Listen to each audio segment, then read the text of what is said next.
Alors, la grossesse qui se prolonge au-delà de la 41e semaine est une situation relativement fréquente. Elle est génératrice d'appréhension pour la mère et les soignants. Sa physiopathie est expliquée en partie par la sénescence placentaire et sa prise en charge suscite encore de nombreux débats. Alors, les questions auxquelles il faut répondre, tout d'abord, s'agit-il réellement d'une grossesse prolongée? Quels sont les risques encourus par le conceptus et la mère? Comment surveiller cette grossesse? Quand faut-il intervenir et comment intervenir? L'objectif final étant de prendre en charge de manière homogène et cohérente les patients afin de prévenir les complications materno-fœtales. D'autre part, limiter l'iatrogénicité liée aux procédures médicales. Alors, pour cela, nous avons un panel de spécialistes algériens, mais également africains. Donc, tout d'abord, je n'ai pas besoin de vous présenter le professeur Bendaoui, chef de service de l'hôpital de Kouba, qui va nous parler d'épidémiologie, la définition, le diagnostic de la grossesse prolongée. Notre ami Sadji, référent en échographie, et vous savez le rôle de l'échographie dans la grossesse prolongée. Les conséquences materno-fœtales de la grossesse prolongée, c'est M. Zemouchi, Dr Zemouchi de Blida. Et puis nous allons faire une revue sur la prise en charge, qu'il s'agisse d'Algérie, mais également en Côte d'Ivoire, c'est M. Diali Amin qui va nous faire le point, et puis également M. Ouedrago Ali du Burkina Faso. Alors tout d'abord, je souhaite la bienvenue à tous nos amis, qu'ils soient d'Algérie, mais également et surtout d'Afrique. Et je donne tout de suite la parole au professeur Bendaoui, sachant que les communications, les interventions vont durer 10 minutes, et puis il y aura une discussion à la fin. Alors je donne la parole au docteur Bendaoui, au professeur Bendaoui, qui va nous parler d'épidémiologie, de la définition du diagnostic. À vous, Merci, Monsieur Gadoumi, de nous parler de ce sujet très important quant à la prise du nouveau-né, surtout parce qu'il s'agit effectivement d'une grossesse à risque plutôt fœtal que maternel, bien qu'il pourrait y avoir quelques complications maternelles inhérentes à la grossesse prolongée. Je vais mettre ma plaque. Alors, en introduction, qu'est-ce qu'on peut dire? Il y a des difficultés en matière de grossesse prolongée, il y a aussi des risques. C'est une situation qui est assez fréquente, bien qu'on n'a pas complètement les chiffres, et elle est souvent génératrice d'angoisse pour la patiente et aussi pour son médecin qui la suit, c'est-à-dire son obstétricien. En termes de grossesse, tout est affaire de langage. Parce qu'il faut savoir que parfois, nous ne parlons pas le même langage avec nos patientes et même entre nous. Le problème avec les dates, s'agit-il donc de calculer l'âge gestationnel en fonction de la date des dernières règles? S'agit-il de parler de l'écho précoce de datation ou lorsqu'il y a une PMA, donc de dater la grossesse en fonction de la ponction? Il y a aussi un problème de sémantique. Le problème de sémantique, donc les médecins parlent en semaine d'aménorrhée et les femmes parlent en mois. Donc il faudra qu'il y ait une concordance entre semaine aménorrhée et un mois révolu. Excusez, on n'a pas de diapo, s'il vous plaît. Ah, pourtant je l'ai, moi, sur place. Je l'ai. Je ne sais pas. Mon soeur. Partagez l'écran, Madame Bendaoui. J'ai déjà partagé. Je vais refaire le partage. Je vais refaire. Voilà. OK. Je reviens. Bien que j'ai pris. Eh ben, vous le voyez bien, non? Non. Moi, je le vois très bien. Ah, ça va venir. Ça va venir. Voilà. C'est bon. C'est bon, je me mets en diapo. En diapo. Oui. Donc, je disais que le problème, c'était les dates, la datation, la sémantique La sémantique, parlons-nous en semaine d'aménorrhée ou en mois révolu. Le problème de la date privée de l'accouchement, qui n'est pas tout à fait l'âge de la grossesse. Et la question que va se poser cette dame, c'est le terme est-il dépassé et qu'est-ce que vous allez me faire? Sur le plan définition, il est classique que le terme d'une grossesse qui pourrait être dit normale se situe entre 37 semaines et 0 jours à 41 semaines plus 6 jours. Il faut savoir que sur une courbe de Gauss, 50% des femmes accouchent vers la 40e semaine. Et de là sort le mot grossesse prolongée qui, c'est une grossesse dont l'âge est supérieur ou égal à 41 semaines. Ceci concerne à peu près 15 à 20% des patientes. Nous parlons de terme dépassé. Bien qu'il est compris dans la définition de la grossesse prolongée lorsque l'accouchement ne se fait pas après la 42e semaine. Voilà ce diagramme qui explique tout. Donc, le préterme avant 37 semaines. Entre 37 et 41 semaines, il s'agit d'un terme, bien que pour certains, il peut aller jusqu'à 42 semaines. Mais dans la grossesse prolongée, le terme et la limite est de 41 semaines plus 0 jours, c'est-à-dire 41 semaines révolues jusqu'à 42 semaines. Et parfois, donc, on peut aller un peu plus loin. Donc, en parlant de termes dépassés. Vous m'entendez? Très bien. Oui, c'est bon. Vous voyez mes plaques? Oui. Très bien. Donc, je continue, j'ai pratiquement terminé. Oui. Alors, sur le plan épidémiologique, en France, nous avons retrouvé des chiffres. 15 à 20% des patientes donc, ont accouché après une grossesse dite prolongée. 1% des patientes ont parlé de terme dépassé, c'est-à-dire qu'elles ont accouché après 42 semaines. En Europe, dans les différents pays, la fréquence se situe entre 4 et 10%. Aux États-Unis, c'est un peu moins parce qu'ils ont inclus beaucoup ce qu'on appelle les dépassements de terme et ça se situe entre 0,5% et 10%. En Algérie et en Afrique, excusez-moi, je n'ai pas trouvé de chiffres et c'est là d'où l'intérêt important donc d'enquête épidémiologique afin que nous ayons un peu que nous sachions ce qui se passe dans nos pays respectifs. Pardon. Toujours, donc, cette différence, vous avez vu des chiffres, ça passe de 0,5 à 10%. Cette fréquence, donc, est très hétérogène et varie entre les pays. Ces variations reflètent, c'est surtout dans les pratiques que se font, donc, ces variations de chiffres et bien sûr, les diversités des populations étudiées.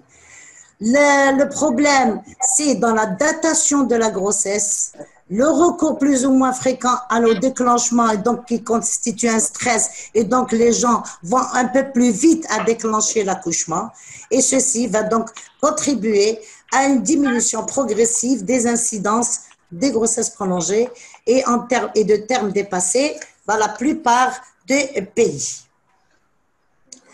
En matière de diagnostic, alors, le diagnostic, le problème, c'est que c'est une grossesse à haut risque, et j'ai dit bien fœtale, et parfois néonatale et peut-être même postnatale. L'intérêt pour le diagnostic, c'est la datation de la grossesse et la détermination de la date du début de grossesse qui va servir de référence pour estimer les âges gestationnels et ainsi déclencher une surveillance rapprochée afin donc de diminuer la morbidité et la mortalité néonatale. Il existe chez certaines populations des facteurs favorisants. Ils ont sur une courbe de Gauss, elles sont dans la grossesse prolongée pour nous, mais dans leur race, elles ne sont pas tout à fait dans la grossesse prolongée. C'est surtout pour les races de femmes blanches. Et c'est là l'intérêt donc de voir pour nos femmes à nous, maghrébines ou africaines. Et il y a aussi le problème donc du défaut de stimulation du col par le pôle inférieur du fœtal en cas de disproportion fœto-pelvienne. Et lorsqu'il y a des anomalies intrinsèques chez la patiente, par une résistance anormale du col et une anomalie donc de sa maturation en fin de grossesse. Et ce problème se voit assez souvent chez les nullipares. Certaines malformations fœtales vont contribuer, donc vous le savez très bien, chez l'anencéphale, chez l'hydrocéphale, il y a un problème donc dans la genèse des hormones qui vont déclencher le travail. Le plus important dans tout ça, comme je l'ai dit, donc c'est de déterminer la date du début de grossesse afin de diminuer donc le risque d'erreur et de dire qu'une grossesse est prolongée et donc déclencher un accouchement à tort. Alors, il y a trois cas de figure. La date de début de grossesse peut être déterminée, bien sûr, et classiquement par la date des dernières règles et en fonction, donc, des cycles de la patiente. Une patiente, on ne va pas compter la gestationnelle si elle a un cycle de 28 jours, comme celle qui a habituellement un cycle de 40 jours ou de 30 jours. Et là, le risque d'erreur est important, surtout en absence d'échographie précoce. Le gold standard pour la datation donc, du début de grossesse, c'est bien la datation échographique de la grossesse. Elle est recommandée par toutes les sociétés savantes par la mesure de la longueur céphalocodale avant 14 semaines. Je ne vais pas détailler puisque je pense que M. Sedi va en parler. Ce c'est qu'elle va déterminer d'une façon assez précise la date du début de grossesse et calculer l'âge gestationnel. En ce qui concerne les grossesses qui ont été obtenues par fécondation in vitro ou par PMA, elles échappent à la règle de la datation de grossesse par échographie ou par DDR et la date du début de grossesse sera définie par la date de ponction. Voilà. J'ai terminé mon laïus.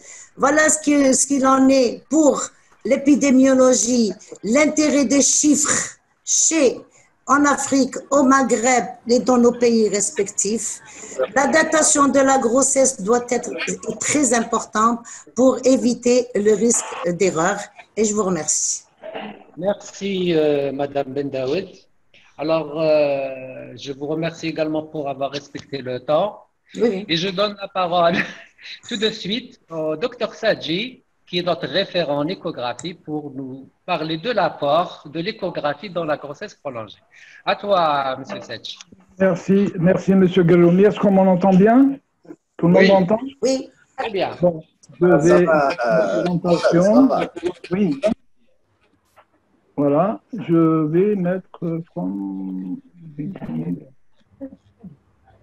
ok, intérêt d'admettre, ok.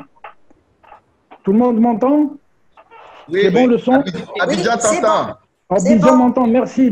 Alors, je remercie les organisateurs et en particulier mon ami Okid et monsieur le professeur Galloumi et tous les amis qui m'ont permis d'être parmi vous aujourd'hui sur le sujet très intéressant qui est la grossesse prolongée et le dépassement du terme de la grossesse et l'apport de l'échographie. Vous allez voir que l'échographie, c'est un peu le pilier contre l'obstétrique. Bon, je ne vais pas reprendre en détail ce qu'a dit le professeur Bendaoud. En moyenne, une grossesse, bien sûr, dure 280 jours, 40 semaines. Maintenant, pour savoir quand une grossesse va se terminer, il faut bien savoir quand est-ce qu'elle a commencé. Donc, la date du début de grossesse doit être déterminée. Bien sûr, il y a deux méthodes. La DDR, la date des dernières règles, elle est ce qu'elle est, mais elle peut avoir sa valeur. Soit, bien sûr, l'échographie, c'est la longueur céphalocodale qui est mesurée lors de l'échographie du premier trimestre, qui donne une date de début de grossesse. Et vous allez voir que cette précision, elle est plus ou moins de 5 jours. Mais malheureusement, c'est un message que je dois faire passer, c'est que dans nos échographies, nos pratiques de tous les jours, il y a toujours des médecins qui ne donnent pas d'importance à cette LCC, cette longueur cardiacale et cette détermination du début de grossesse. Alors l'intérêt, bien sûr, c'est d'évaluer précisément le terme de la grossesse. L'échographie permet de confirmer, de corriger, bien sûr, la datation de la grossesse avec une précision. Vous allez voir pour le premier trimestre à plus ou moins 5 jours, qui est réalisé entre 7 et 12 semaines, même si on fait une écho à 7 ou 8 semaines, elle est précise pour la datation, et on la refait à 12 semaines, puisqu'on est entre 12 et 13 semaines, où on est censé faire la longueur crânio-caudale et la clarté nucale. Alors, il y a un terme aussi, que la correction du terme au premier trimestre n'est envisagée que si la date de début de grossesse estimée à l'échographie s'écarte de plus de 7 jours de la date théorique, enfin donnée par la DDR. Donc, on ne peut pas changer comme ça d'emblée pour 2 ou 3 jours. Bien sûr, quand on fait l'échographie de la datation précoce, on va se baser sur toute la grossesse, le pronostic, puisqu'on va mettre la fin de grossesse, on saura quand est-ce qu'elle va accoucher, il y aura le retard de croissance, l'évolution de cette grossesse. Donc, vous allez voir que c'était très important, cette grossesse, enfin, cette datation précoce. Bien sûr, il y a des critères de qualité pour la LCC. Je vais les reprendre très rapidement. La coupe sagittale doit être au moins 50%. Il ne faut pas donner l'image en tendre poste, parce que c'est vraiment, il faut agrandir l'image. La coupe, bien sûr, fétale et sagittale. La position du fœtus est neutre, c'est-à-dire ni en flexion ni en déflexion. L'extrémité céphalique et caudale doit être dégagée et les curseurs, bien sûr, sont, disons, bien placés. Il y a une deuxième éventualité, c'est que si la grossesse n'a pas été datée au premier trimestre, il y a la datation tardive. Je vais donner des éléments. C'est le BIP qui est avec le PC qui est le paramètre, je vais dire, le mieux corrélé à l'âge. Donc, mais la précision, entre 12 et 20 semaines, elle est de plus ou moins 7 jours. Mais quand on dépasse 20 semaines et jusqu'à 30 semaines, c'est 14 jours. Donc, vous voyez que l'erreur, quand même, grandit plus. Et au-delà de 30 semaines, c'est 21 jours d'erreur. Donc, vous voyez qu'on peut... Maintenant, reste aussi, pour les... moi je le fais, c'est le diamètre transverse du cervelet, qui est un élément supplémentaire, je vais dire, qui est corrélé entre 20 et 30 semaines, et même jusqu'à entre 14, 15, 16 semaines, jusqu'à 20 semaines, il est daté en fonction donc, de la mesure et en semaines. Hein. Donc, vous voyez que c'est un travail qui peut être fait, et on peut mesurer facilement, disons, le cervelet. Puis, bien sûr, c'est un élément qui n'est pas affecté par le retard de croissance, donc on peut avoir une datation plus ou moins. Donc, une grossesse prolongée, c'est quand elle dépasse, comme elle a dit le professeur Bendaoud, 41 semaines ou plus. Au-delà de cette période, bien sûr, les problèmes peuvent survenir et le placenta ne peut plus continuer à fournir des substances donc nutritives. Et c'est cet état-là de post-maturité que doit déterminer effectivement l'échographie. Mais bon, il y a une polémique pour aller plus loin, c'est grossesse prolongée. C'est une notion chronologique et le terme dépassé, c'est une notion basée sur une maturité fœtale. Car le dépassement de terme ou post-maturité... Monsieur Sadji, oui. Le sang, s'il te plaît. Le son? Oui, c'est un peu faible. Hein? C'est un peu faible le son? Et on entend bien? Oui, voilà. Comme ça? Très bien. C'est bon? C'est bon, c'est bon. C'est bon, c'est bon. Voilà, donc je vais dire que le fœtus peut être mature à 38 semaines et post-mature à 40 semaines, alors qu'un nouveau-né qui est à 42 semaines ne présente aucun signe de post-maturité s'il s'agit de son terme normal. Donc il est difficile de déterminer un âge gestationnel à partir duquel tout va se baser, puisqu'il y a une surveillance qui va être adaptée en fonction de ce qu'on va trouver, et bien sûr en fonction de l'intervention, le déclenchement du travail et tout le reste. Alors, comment évaluer pour la surveillance? Il y a l'examen clinique de base, bien sûr, il n'y a pas l'échographie avec le bassin, il y a l'étude de rythme cardiaque fœtal, et l'échographie et l'apport d'échographie l'intérêt, donc aussi de cet écho de fin de grossesse. J'étais parlé du début de grossesse, maintenant fin de grossesse. Il faut savoir qu'à 40 semaines, quand même, il y a 40%, c'est lourd, de femmes n'ont pas accouché, donc on commence pas déjà à faire une surveillance. À 41 semaines, la surveillance, elle peut être accrue, car la mortalité périnatale augmente. Après 41 semaines, je pense qu'il faut 3 consultations par semaine. Elle est fondamentale donc, dans le diagnostic de post. L'objectif de cette échographie, c'est rechercher des signes d'hypoxie et apprécier ce qu'on appelle le bien-être fœtal. On a plusieurs situations. Soit il y a une diminution des mouvements actifs, soit une anomalie de la quantité de liquide amniotique, soit le reste, c'est-à-dire quand il va y avoir des éléments qui vont survenir, soit un dépassement en terme. Bon, chaque anomalie est interprétée en fonction du contexte clinique, bien sûr, pour décider d'une conduite. Alors, le bien-être fœtal, il est apprécié ce qu'on appelle par le score de Manning, pour la perception des mouvements actifs. Vous allez voir que, oui, la vitalité, le bien-être peuvent être appréciés sur plusieurs paramètres. Il y a l'étude de l'activité, de la réactivité cardiaque, l'étude des mouvements fœtaux, c'est-à-dire le mouvement du corps, les mouvements respiratoires, les mouvements oculaires.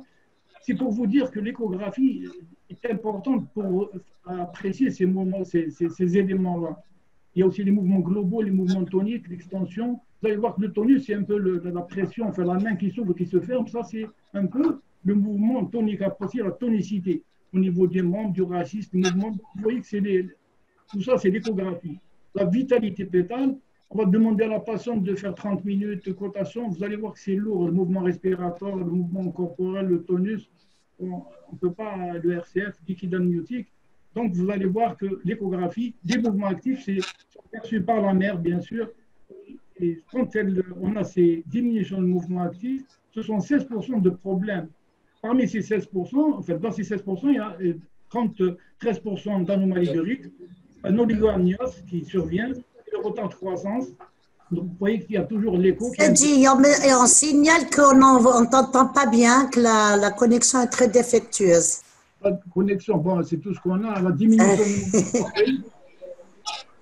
La diminution nécessite donc l'échographie avec l'estimation du poids fœtal, la quantité de liquide amniotique, le Doppler et l'hospitalisation. Alors, il faut étudier aussi le deuxième élément par l'échographie, c'est d'étudier le placenta et étudier la maturité. Donc, la maturité, il y a ce qu'on appelle les calcifications, il y a l'indentation de la plaque basale et des lacunes. Bien sûr, Granum avait fait une étude du degré de sénescence. On n'entend toujours pas? C'est bon, c'est bon. Mais il existe.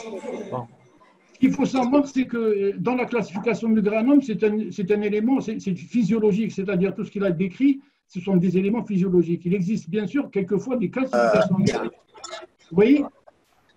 La sénescence, donc, c'est un phénomène physiologique.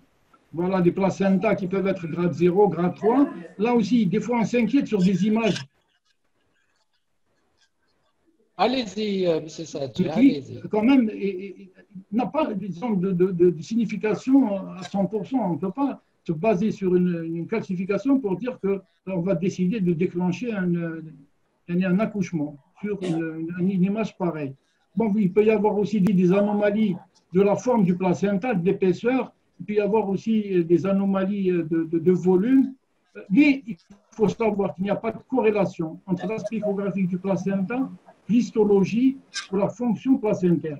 Et aucune corrélation avec les issues périnatales. C'est-à-dire que ce qu'on peut trouver dans le placenta, ce n'est pas vraiment une bonne approximation. Enfin, c'est une approximation qui peut aider simplement. Donc, il faut toujours savoir que quand il y a une sénescence placentaire trop précoce, c'est-à-dire s'il y a un grade 3 de Granum avant 35 semaines, il faut rechercher des éléments comme un retard de croissance, un oligoamnios, ou bien des anomalies, je vais dire, de la vélocimétrie, c'est-à-dire le Doppler fœtal et utérin. Alors, le grading placentaire, en cas de grossesse prolongée, puisqu'on résume, la présence d'une maturation placentaire avancée grade 3 est significativement associée à plus d'oligoamnios, de liquides méconiaux, de retard de croissance, mais ne permet pas de prédire la souffrance fœtale. Ça, c'est important. Donc, elle a un faible intérêt dans la surveillance de grossesse prolongée. La quantité de liquide, comment il faut l'apprécier, c'est toujours l'échographie. Alors, se fait par des paramètres, disons, par deux méthodes plutôt, soit la plus grande citerne, soit l'index amniotique. Je ne vais pas reprendre. La méthode des 4 cadrans, elle est en donnant ce qu'on appelle un index amniotique. Je vais dire, elle n'a pas de valeur, mais c'est surtout, on conseille d'utiliser la plus grande citerne qui va donner des éléments pour apprécier ce liquide amniotique. Parce qu'on a remarqué que les travaux ont fait quand on mesurait les 4 cadrans, il y avait beaucoup de faux positifs, je vais dire. Et c'est tout. Il faut retenir que c'est l'oligoamnios, c'est la grande citerne qui fait un moins de 2 cm. Mais il faut bien sûr éliminer par l'interrogatoire, l'examen, une rupture des membranes. Mais ce n'est pas une indication aussi au déclenchement. Je pense que le débat va le montrer, sauf s'il y a une anomalie associée. Donc, au-delà s'il y a une grossesse prolongée, au-delà de 41 semaines, il existe une association démontrée entre l'oligoamnios et une anomalie du RCF. Alors, avec le liquide amniotique, l'hypothèse, bien sûr, que va développer notre ami tout à l'heure, c'est la traduction de la diminution de la diurèse fœtale, redistribution en cas d'hypoxie. Il y a une association entre détection dans l'oligoamnios, dans les grossesses prolongées, le survenu d'anomalies, comme on l'a toujours, je l'ai déjà dit, et valeur diagnostique d'oligoamnios sur prédiction défavorable reste modéré aussi. L'aspect du liquide amniotique, le liquide amniotique peut être échogène particulières ou des sédiments soulevés par les mouvements fœtaux, des fois on fait une échographie, on voit beaucoup d'éléments particuliers, ce n'est pas un liquide méconial et donc ce n'est pas aussi pathologique. Il faut faire attention. Bien sûr, je veux dire que l'amnioscopie a été abandonnée. Alors les Doppler fœtaux aussi. Il n'y a pas d'intérêt en routine sur les issues néonatales. La diastole, bien sûr, elle est importante. L'index de résistance, il est bas. Bon, on peut faire le Doppler cérébral parce que il va montrer des fois de la physiologie qui est la vasodilatation qui est physiologique. Donc, c'est un phénomène d'adaptation, même si on a un Doppler cérébral qui n'est pas anormal. Alors, l'examen du Doppler des artères utérines n'a pas d'intérêt parce que le dépassement de terme correspond à un problème, bien sûr, fœto-placentaire et non utéro-placentaire. Donc, il ne faut pas faire, disons, de Doppler systématique. Il n'existe pas de corrélation entre la vélocimétrie ombilicale et l'aspect anatomo du placenta. Donc, l'utilisation du Doppler dans la surveillance des termes dépercés ne permet pas de prédire une mauvaise issue néonatale dans la majorité des cas. Alors, bien sûr, quand on a une influence diastolique nulle par rapport à d'un oligo, un ensemble d'éléments, mais ce n'est pas lui qui va déterminer. Certaines études ont montré aussi que l'aorte, le Doppler de l'aorte thoracique descendante pourrait également avoir un intérêt dans le dépistage des fœtus post-terme à risque d'hypoxie lors du travail ou bien en présence d'un oligoamnios. Le col utérin, je vais terminer. Plus le col est long, donc on voit que l'intérêt de l'échographie, avant c'était le toucher, bien sûr ça reste le toucher, mais le col, quand il est long par l'échographie, plus le risque de césarienne en cas de déclenchement est grand chez les nullipares, chez les multipares, et bien sûr, plus le score de Bishop, que va détailler, je pense, des orateurs, est élevé, ou plus le col est court, bien sûr, c'est toujours par l'écho, plus il est probable d'observer un travail spontané dans les 24 à 48 heures. Bon, cette échographie, est-elle utile, est-elle rentable? Est-ce qu'il majore les risques interventionnels? Est-ce qu'il est justifié, il est injustifié? Est-ce que pour le bénéfice de la mère et de l'enfant, c'est sûr? Est-ce qu'elle doit être systématique? Je parle de l'écho de fin de grossesse, hein, parce que là, on est un peu... Et je vous remercie. Désolé pour le son.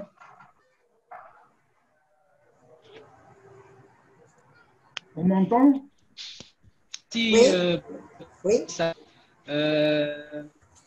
J'ai dit merci, monsieur terminé. Merci. Vous avez terminé, monsieur Sadji. J'ai terminé, oui. Merci. Dommage, il y avait un problème je passe la parole à monsieur parler des conséquences materno-fœtales de la grossesse prolongée.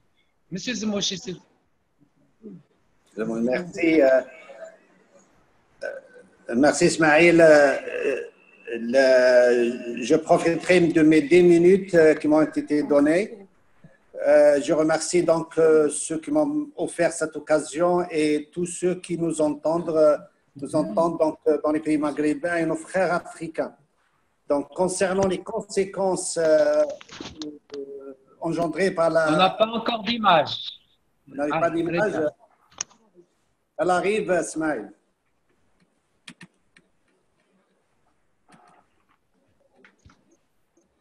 Ça va? Monsieur Zemouchi, à vous. Concernant donc les conséquences de la grossesse prolongée et du terme dépassé, bien sûr, ils sont assez connus.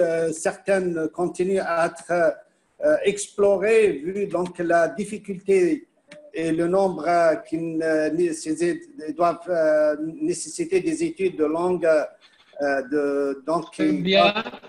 On a avoir l'écran. Voilà, comme disait auparavant, donc dans les années 40, Albert Camus, mal nommer les choses, c'est ajouter au malheur de ce monde. Et je pense, lorsqu'on définit correctement la grossesse prolongée, le terme dépassé, bien sûr, on arrive à cerner les problèmes. Directement, les conséquences materno-fœtales de la grossesse prolongée, d'abord,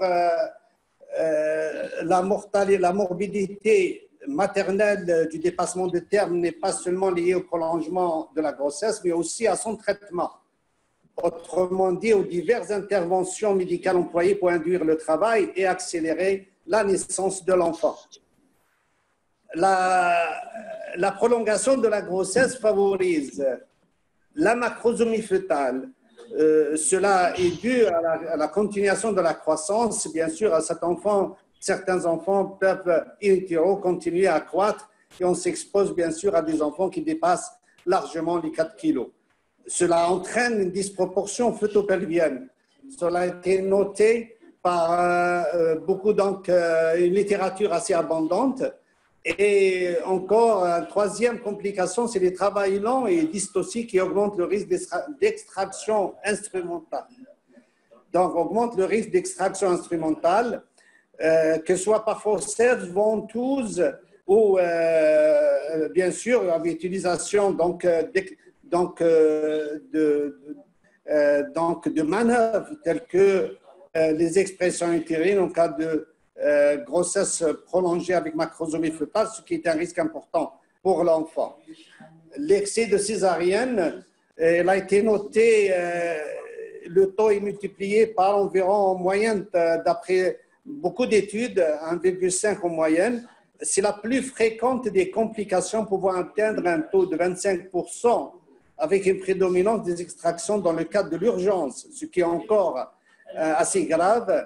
Un enfant avec un âge gestationnel qui dépasse 42 et même plus et qui on l'extrait en urgence par une césarienne, cela sous-entend que son état n'était pas assez bon.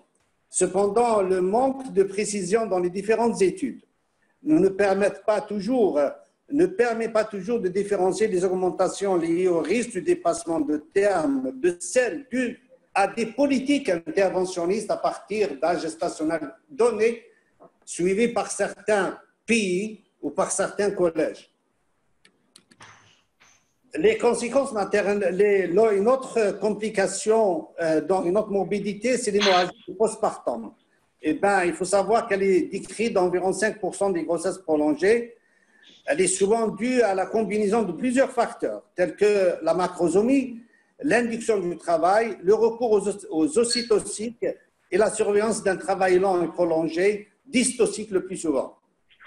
L'hématome rétroplacentaire, il a été noté que dans une étude américaine menée sur près de 120 000 femmes, une autre australienne sur environ 700 000 femmes, ainsi le registre danois, la fréquence du retard de croissance était plus importante dans ces enquêtes, plus importante quand l'accouchement avait eu lieu au-delà de 42 semaines d'aménorrhée. Par comparaison, aux accouchements ayant eu lieu avant, avec un sur-risque qui peut aller à 20%.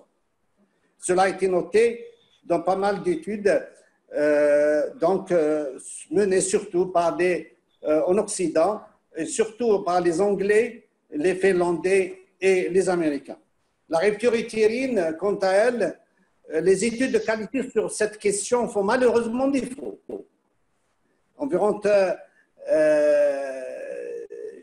la rupture utérine, est-ce qu'elle est augmentée par le terme qui se prolonge ou non? Les différentes études n'ont pas montré de différence significative. Et cette rupture est à craindre vu la macrosomie qui risque d'être présente et ce qui engendre des disproportions fœtopelviennes qui, bien sûr, par conséquent, peut entraîner cette complication. Les infections maternelles, la grossesse à terme dépassé est associée à un risque important, un risque élevé d'infections maternelles telles que les chorioamniotites et les endométrites. Un risque à niveau de preuve 3. Cependant, les études démontrant ces relations sont peu nombreuses et signées par un seul auteur sur toutes les publications mentionnées, ce qui diminue un peu de l'importance de ces conclusions. Les lésions périnéales, l'accouchement à terme dépassé s'accompagne d'une augmentation de lésions périnéales du 3e, 4e degré. Cela est certainement en rapport avec les extractions instrumentales et secondaires aux dystocies et à la macrosomie. Les risques dus au déclenchement employés pour provoquer le travail et l'accouchement, ils ont été largement décrits dans la littérature. Cependant, vu l'insuffisance des données qui comportent la majorité des études, en plus des défauts de qualité qu'elles présentent, cela ne permet pas de conclure à une augmentation ou une réduction du risque de morbidité maternelle en cas de déclenchement dans le groupe des grossesses prolongées. Quant à la mortalité maternelle liée à la prolongation de la grossesse au terme prolongé, les rapports successifs du Comité national français des experts en mortalité maternelle, ainsi que le rapport anglais, n'identifient pas la grossesse prolongée ou à terme dépassé comme un facteur associé au décès maternel. Cependant, si aucun lien direct ne peut être établi avec le dépassement de terme, le risque lié aux pratiques et aux prises en charge ne peut pas pour autant être totalement écarté. Les conséquences fœtales de la grossesse prolongée, parlant de la morbidité fœtale, on peut la diminution de la quantité de liquide amniotique connue du fait de l'hypoxie tissulaire, entre autres rénale, et le rein, donc en filtrant moins, le liquide amniotique va se diriger vers une diminution. Cela c'est un paramètre important dans la surveillance de la grossesse prolongée. L'anomalie du rythme cardiaque fœtal, secondaire bien sûr à cette souffrance subaiguë qui se continue et bien sûr qui va engendrer une émission de méconium in-utero qui traduit bien sûr à l'échographie par un changement donc l'échogénicité du liquide amniotique. On peut reconnaître rapidement du méconium dans le liquide amniotique. Quant à la morbidité néonatale,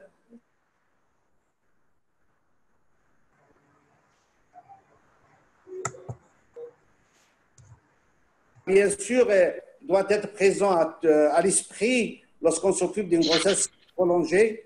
Qui parmi nous veut avoir son bébé ou son enfant hospitalisé en néonat avec un syndrome de détresse?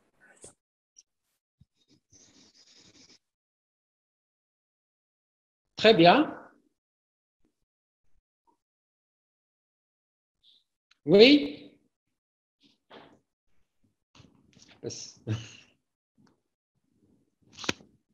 Monsieur Zmouchi. Docteur Zmouchi.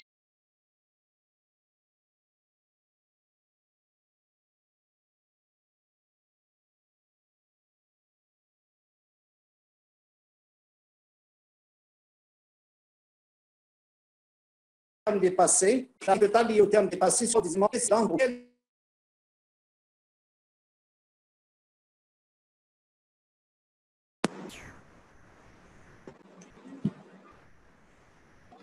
Ismaël, il y a Ismaël que j'écoute, je n'entends pas. Hein? Donc, ça va.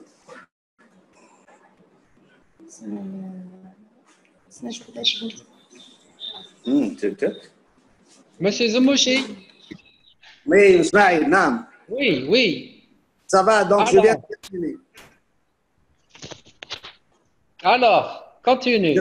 Je viens de terminer, mes 10 minutes sont expirées. Alors.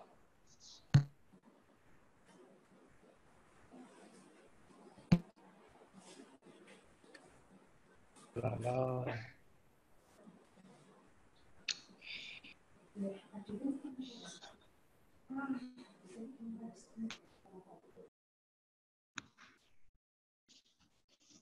Qu'est-ce qui se passe?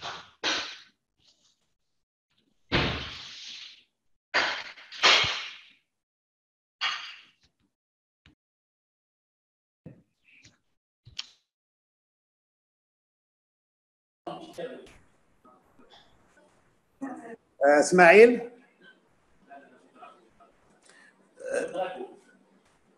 Professeur Geroumi? Oui. Dites à professeur Oudragon de débuter. D'accord, d'accord. Écoutez, j'appelle tout de suite monsieur Ouedraogo Ali pour nous parler de la prise en charge de la grossesse prolongée au Burkina Faso.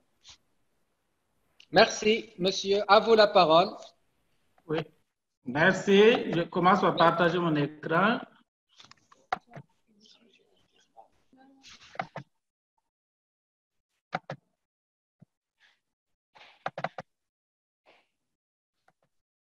Très bien. Alors, merci. Vous m'entendez bien? À vous, très bien. Merci beaucoup. Et je commence par remercier la Société algérienne et la Société africaine de gynécologie et d'obstétrique de me donner l'opportunité donc de partager notre expérience sur la prise en charge des grossesses prolongées. Mon écran est partagé. À vous la parole. OK, merci. Vous pouvez mettre le plein écran. Mettez le plein écran, s'il vous plaît.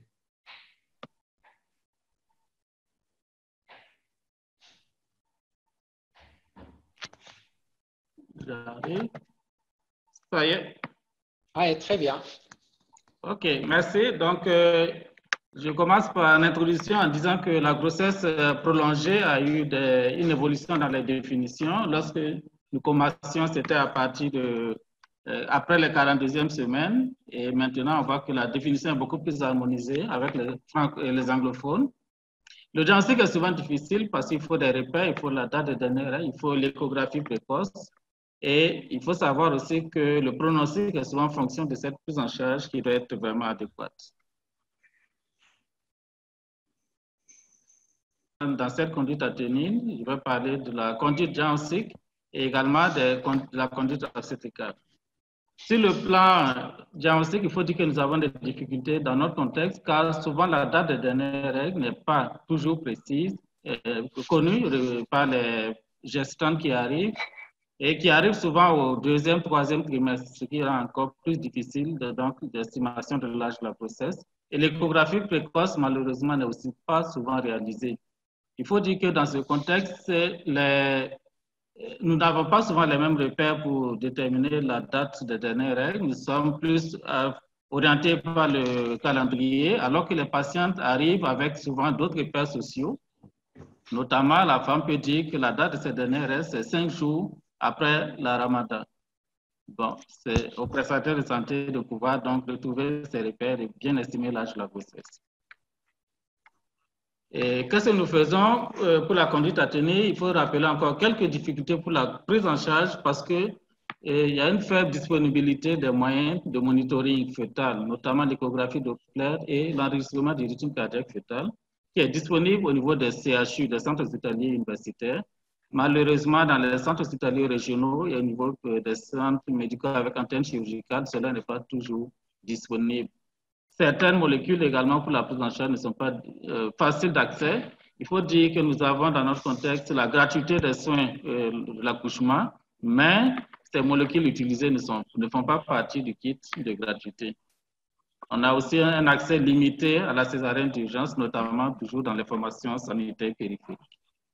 Et avant de déterminer la conduite à tenir proprement dite, la conduite obstétricale, il faut évaluer le fœtus, évaluer les conditions obstétricales, mais également évaluer l'état de la mère. Et sur le plan de l'évaluation fœtale, nous prenons en compte l'échographie Doppler lorsqu'elle est disponible pour le bien-être fœtal et les échanges utéraux entre le fœtus et la mère.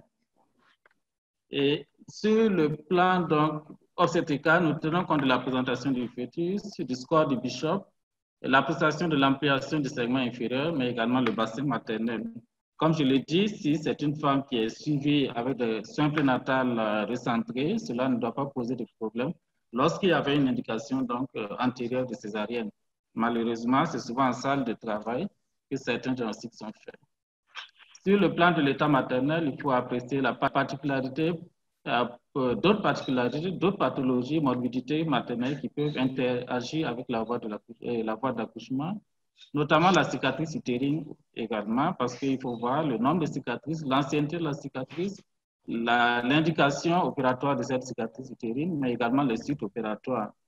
Et c'est facile d'avoir le nombre, l'ancienneté, mais souvent, les dossiers ne sont pas bien tenus, donc l'indication opératoire de la césarienne antérieure ou de la cicatrice utérine n'est pas souvent retrouvée. Et les suites opératoires également, on n'a pas souvent d'informations donc assez claires. Il faut souvent voir un peu l'état de la plaie, de la cicatrice opératoire pour avoir un peu une idée sur la césarienne antérieure. Pour la conduite, lorsque tous les éléments sont appréciés, soit en ordre pour la voie basse, soit en ordre pour la césarienne. Mais il faut dire que la césarienne peut aussi intervenir lorsque la voie basse est indiquée, et notamment lorsqu'il y a un échec du déclenchement. Et pour la voie basse, si le score de Bishop est favorable, et nous proposons surtout en milieu périphérique le décollement du pôle inférieur de l'œuf. Et lorsqu'il y a un bloc opératoire, c'est le déclenchement de cytocine s'il n'y a pas d'autres contre-indications maternelles.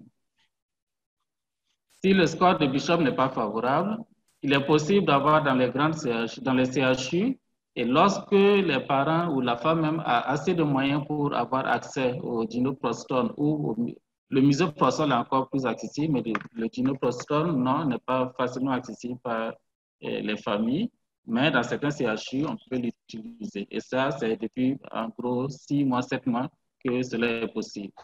Le misoprostol, nous l'utilisons 25 microgrammes dans toutes les 2 heures.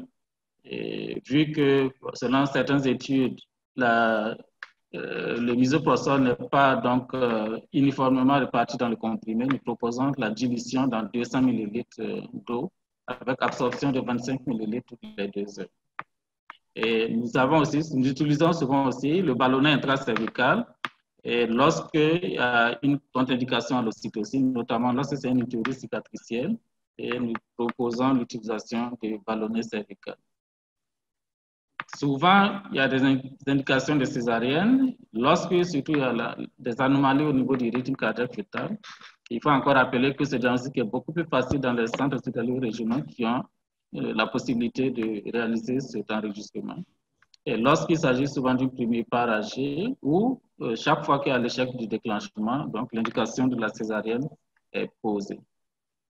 Et lorsque nous réalisons ces prises en charge, ici je décris un peu un résultat d'une étude qui a été réalisée au niveau du CHU Yalgado-Ouedraogo. C'était une thèse notamment pour voir en fait le pronostic et les facteurs associés à la grossesse post-terme. Il s'est agi d'une étude analytique, 4 témoins, et nous avons considéré 100 cas pour les 100 cas dans le groupe de grossesses prolongées. Et en fait, dans ce groupe-là, nous avons considéré les grossesses de plus de 41 semaines. Et dans le groupe témoin, c'était les grossesses entre 37 et 41 semaines. Et à travers cette étude, on voit que il n'y a pas de différence significative, notamment en ce qui concerne la survenue des déchirures périnéales et cervico-vaginales, mais également, de façon générale, les hémorragies du postpartum dans les 2 groupes. Mais également pour le pronostic périnatal, la mortalité périnatale, le score d'Apgar d'abord, il était inférieur à 7 dans 10% pour les voies basses et 8% pour les césariennes, avec une différence qui n'est pas significative. Et pour la mortalité périnatale, nous avons vu que dans le groupe de grossesse post-terme, la mortalité était de 39 pour 1000, et dans le groupe témoin, il était de 6, en gros 7 pour 1000, avec une différence qui n'est pas significative. Et pour conclure, je dis que la difficulté, c'est de pouvoir retenir les 41 semaines pour définir la grossesse prolongée. Et j'ai oublié de préciser que pour le diagnostic positif chez nous, au lieu de 41 semaines, nous continuons à utiliser le terme de 40 semaines plus 3 jours pour la date prévue de l'accouchement. Et c'est après, à partir de 40 semaines, 4 jours, et que nous considérons qu'il y a une grossesse prolongée. Donc, nous n'attendons pas les 41 semaines, vu que nous sommes dans un environnement où la surveillance materno-fœtale en péripartum n'est souvent pas optimale. Nous n'avons pas tout ce qu'il faut pour bien monitorer les femmes, bien monitorer le fœtus, et cela fait que la prise en charge est beaucoup plus précoce. Nous n'attendons pas chaque fois les 41 semaines. Voilà un peu résumé ce que nous avons comme modalité de prise en charge devant les grossesses prolongées.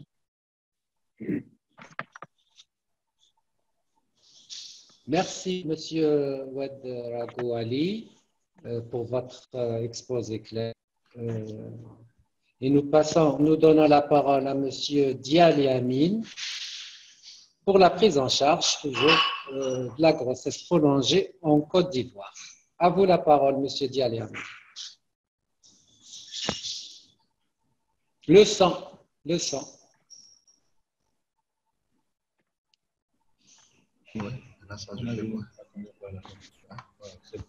Voilà, vous m'entendez? Très bien. D'accord. Merci.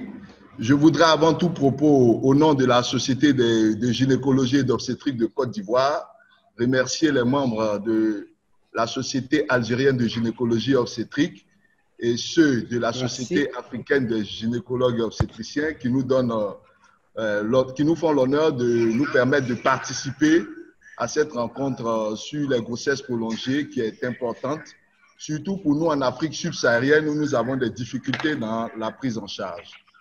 Mon propos porte plutôt sur le pronostic néonatal dans les accouchements de dépassement de terme au CHU de Treichville. Donc, nous rapportons notre expérience. Alors, attendez. Oui, Ladé, s'il te plaît. À vous la parole. Ouais, je veux faire passer mes diapos, je n'arrive pas. Je demande de l'aide. Je vais passer les diapos. Je fais ça passe pas.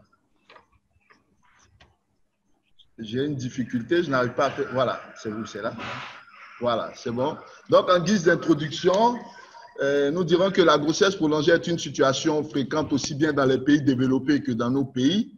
Et dans nos pays, elle constitue une hantise pour l'obstétricien du fait d'une mortalité néonatale qui est élevée, qui est surtout liée à la difficulté de la prise en charge. Et ces difficultés sont multifactorielles, notamment des problèmes pour poser le diagnostic, comme l'a dit le professeur Ouedraogo tout à l'heure. On a encore un taux élevé de grossesse mal suivie dans nos régions. Le plateau technique est souvent inadéquat, caractérisé par l'absence de cardiotocographe, d'échographie et de Doppler en salle d'accouchement, mais également par l'absence de recommandations. Et dans notre espace d'Afrique subsaharienne, cette situation fréquente a été peu étudiée. Notamment dans notre pays, nous avons recensé un seul travail sur les grossesses prolongées. Donc, ce qui a motivé notre travail.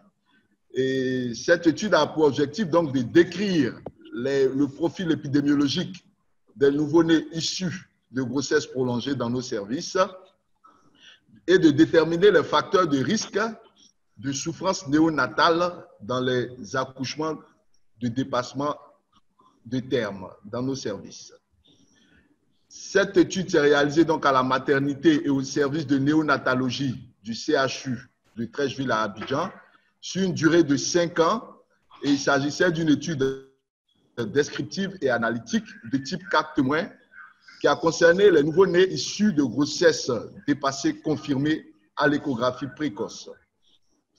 Ont été inclus dans cette étude tous les nouveau-nés post-terme dont l'accouchement a eu lieu à la maternité du CHU de Treichville et chez qui l'examen à l'entrée de la mère en salle d'accouchement a mis en évidence une grossesse monofœtale en tout début de travail avec une absence de dystocie mécanique, une absence de souffrance fœtale ni de mort fœtale.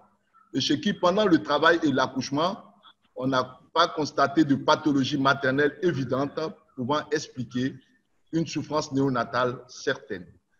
Les nouveau-nés ont été également suivis au moins pendant 24 heures en néonatologie du CHU de Treichville. Ainsi, nous avons étudié deux populations, une population de cas composée de 68 nouveau-nés post-terme, chez qui il a été diagnostiqué une souffrance néonatale définie par un score d'Apgar inférieur à 7 à la 10e minute, ou encore la découverte d'une anomalie clinique et ou biologique durant les 24 premières heures de la surveillance néonatale. Et cette population de cas a été comparée à une population de témoins composée de 140 nouveau-nés post-terme, chez qui il n'y a pas été diagnostiqué de souffrance néonatale, c'est-à-dire les Apgar étaient supérieurs à 7 à la 10e minute et ces nouveau-nés ont été déclarés sains durant les 24 premières heures de la surveillance néonatale en pédiatrie. Nos données ont été analysées donc par des calculs de fréquence de moyenne et des tests de odd ratio. quels sont nos résultats et les commentaires que nous en tirons? Au niveau de l'étude descriptive, concernant la fréquence, nous avons enregistré 3,46% d'accouchements post-terme durant la période d'étude. Ce taux était légèrement élevé à l'étude de Akoli réalisée en 2003 au CHU de Cocody. C'est la seule étude que nous avons recensée dans notre pays. Et ce taux était de 2,1%.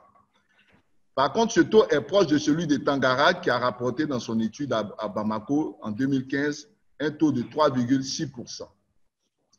Concernant le sexe des nouveau-nés, notre étude a montré une prédominance masculine, notamment 61,54%.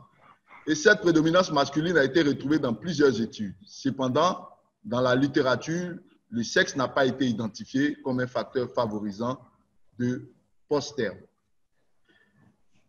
Concernant l'état des nouveau-nés à la sortie de l'hôpital, nous avons constaté un taux de létalité important dans notre étude, notamment 6,7%, proche de celui d'Akoli qui était de 5,8%.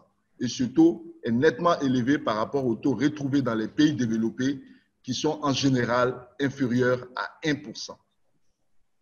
Concernant l'étude analytique, elle nous a permis de mettre en évidence certains facteurs qui ont influencé significativement la survenue de souffrances néonatales.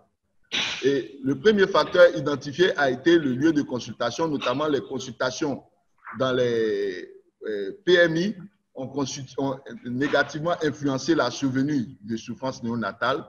Ceci pourrait être expliqué par le fait que dans ces PMI, ce sont les sages-femmes qui en général font les consultations prénatales et certains facteurs pourraient être négligés et ces facteurs négligés pendant le suivi de grossesse ne sont pas toujours faciles à mettre en évidence pendant le travail. Comme autre facteur favorisant identifié, nous avons les pathologies rencontrées au 3e trimestre de la grossesse, notamment l'hypertension artérielle. Il s'agit de patients donc, qui ont présenté des hypertensions artérielles au 3e trimestre et qui se sont normalisées par la suite. Et même pendant le travail, la tension a été normale, mais on a vu que cet antécédent a négativement influencé la survenue de souffrances néonatales. Comme autre facteur, nous avons l'âge gestationnel, notamment l'âge gestationnel supérieur à 43 semaines. Et ceci nous amène à faire des recommandations afin d'établir dans notre contexte une conduite à tenir devant les grossesses prolongées, car normalement, on ne devait plus voir de grossesse aller au-delà des 42e semaines. La durée du travail a été également un facteur qui a négativement influencé la survenue de souffrances néonatales, notamment la durée supérieure à 12 heures. Et pour ce faire, nous recommandons de doter nos maternités d'équipements de surveillance du bien-être fœtal au cours du travail, car si une souffrance fœtale est diagnostiquée plus précocement, on va passer à une césarienne et ça va réduire la durée du travail. Le mode d'accouchement a également été identifié, notamment la césarienne. Les césariennes ont été surtout réalisées dans des conditions de souffrance fœtale apparues, dans 55,1% des cas. Les autres cas, il s'agissait de dilatation stationnaire, de macrosomie et de siège chez nullipare. Comme autre facteur, nous avons également le poids, la macrosomie, qui a influencé également la survenue de souffrances néonatales. Et cette macrosomie pourrait être liée aux troubles métaboliques du macrosome qui se sont surajoutés aux facteurs de post-maturité, post-terme. Enfin, comme dernier facteur, nous avons les signes de post-maturité. Nous avons constaté que les nouveau-nés qui ont présenté des signes de post-maturité ont de façon significative présenté plus de souffrances néonatales que ceux qui n'avaient pas présenté de signes de post-maturité. Pour terminer, nous avons analysé d'autres facteurs, mais qui n'ont pas été significatifs dans la survenue de souffrances néonatales. Il s'agit essentiellement de l'âge maternel, du niveau scolaire maternel, de la parité maternelle, du nombre de CPN, de la rupture prématurée des membranes, de l'usage de cytociques et de la présentation du fœtus. Pour conclure, nous allons dire que le dépassement de terme est une situation fréquente dans notre pays et dans notre contexte, il est à l'origine d'un mauvais pronostic du nouveau-né qui doit être amélioré. Aussi, comme recommandation, Nous demandons de doter nos maternités d'équipements de surveillance de bien-être fœtal au cours du travail et d'établir dans notre contexte une conduite atténuée et bien appropriée devant toute grossesse qui se prolonge. Je vous remercie. Merci, Monsieur Diane Lamine. Je vois les références. Alors, je donne la parole à Monsieur Djabri, qui va nous parler de la prise en charge de la grossesse prolongée en Algérie. À vous, Monsieur Djabri. Merci, Monsieur le coordinateur, mon ami professeur Keroumi. Je dois d'abord remercier les organisateurs de ce webinaire pour nous avoir offert cette tribune d'échange.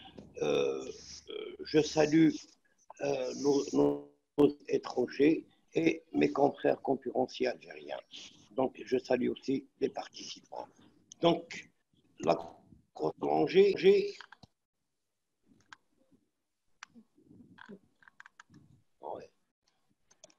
donc, la grossesse prolongée est une situation fréquente, souvent génératrice d'angoisse pour la patiente et le médecin qui la suit. C'est une grossesse materno-fœtale, elle nécessite ainsi une prise en charge précoce.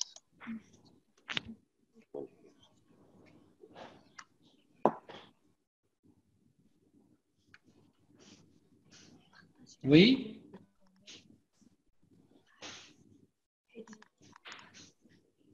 Ça va comme ça, M. Keroumi?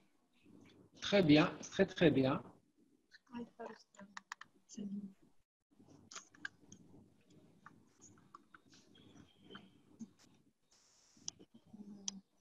Donc, en définition, le terme classique d'une grossesse est compris en 7 et 41 semaines. Dans la littérature, il a été rapporté des grossesses qui vont jusqu'à 10 mois. C'est ce qu'on appelle le lithopédion. On parle de grossesse prolongée quand l'âge de la grossesse est supérieur à 41 semaines. Cela concerne à peu près 15 à 20% des femmes enceintes. On parle de terme dépassé quand l'âge de la grossesse est supérieur à 42 semaines. Ça concerne 1% des femmes enceintes. La définition du post-terme est incluse dans la définition de la grossesse prolongée. Donc là, c'est un petit peu, on récapitule par le schéma, le terme, le préterme, la grossesse prolongée et le terme dépassé. L'épidémiologie, donc en France, c'est 15 à 20% des patientes qui accouchent à 41 semaines, voire même 41 semaines et 6 jours, contre 1% au-delà de 42 semaines. Donc, c'est tout à fait à la mode, comme les césariennes, par contre, maintenant, des accouchements aussi programmés. Donc, l'échographie précoce avant la 12e semaine a permis de réduire l'incidence des grossesses prolongées en évitant les erreurs de terme, ramenant leur taux à 1% des grossesses. Les facteurs de risque, la cause exacte de la grossesse prolongée n'est pas connue, seulement là, mon ami Mouloud, il paraît il y a le fœtus endormi dans coranique. C'est à vous donc de nous vérifier ça. La loi coranique, elle parle de fœtus endormi. Donc des facteurs individuels et ethniques favorisant une durée physiologique plus longue de la grossesse, l'antécédent de dépassement de terme est un facteur de risque de récidive estimé à peu près à 20%. L'erreur de terme liée à l'absence de datation échographie précoce et l'incidence corporelle supérieure à kilos par mètre carré. Mécanique et dynamique peuvent être aussi impliqués. C'est les dysfonctionnements de la contractilité utérine, le défaut de maturation du col d'origine chimique ou en cas de disproportion fœto-pelvienne. Des situations exceptionnelles en pratique courante, c'est l'anencéphalie, l'hydrocéphalie, ça a été dit par ma collègue et amie professeur Ben Daoud, la trisomie, l'hyplasie congénitale des surrénales, les facteurs de risque de grossesse prolongée et incriminent de l'axe hypothalamo-hypophyso-surrénalien fœtal dans le mécanisme de la parturition. Donc, les complications fœtales et néonatales, si ce qu'on craint le plus dans le suivi et la prise en charge de la grossesse prolongée, c'est le syndrome de post-maturité avec une peau sèche à la naissance, la présence de fissuration, de flexion, l'absence de vernix caseosa, disquamation de la peau, cheveux et ongles longs, la spiffripée des mains, l'oligoamnios, les anomalies du rythme cardiaque, l'émission méconiale in utero, le syndrome d'inhalation méconiale, les risques d'acidose néonatale, le retard de croissance intra-utérin par diminution des échanges peuto-maternels.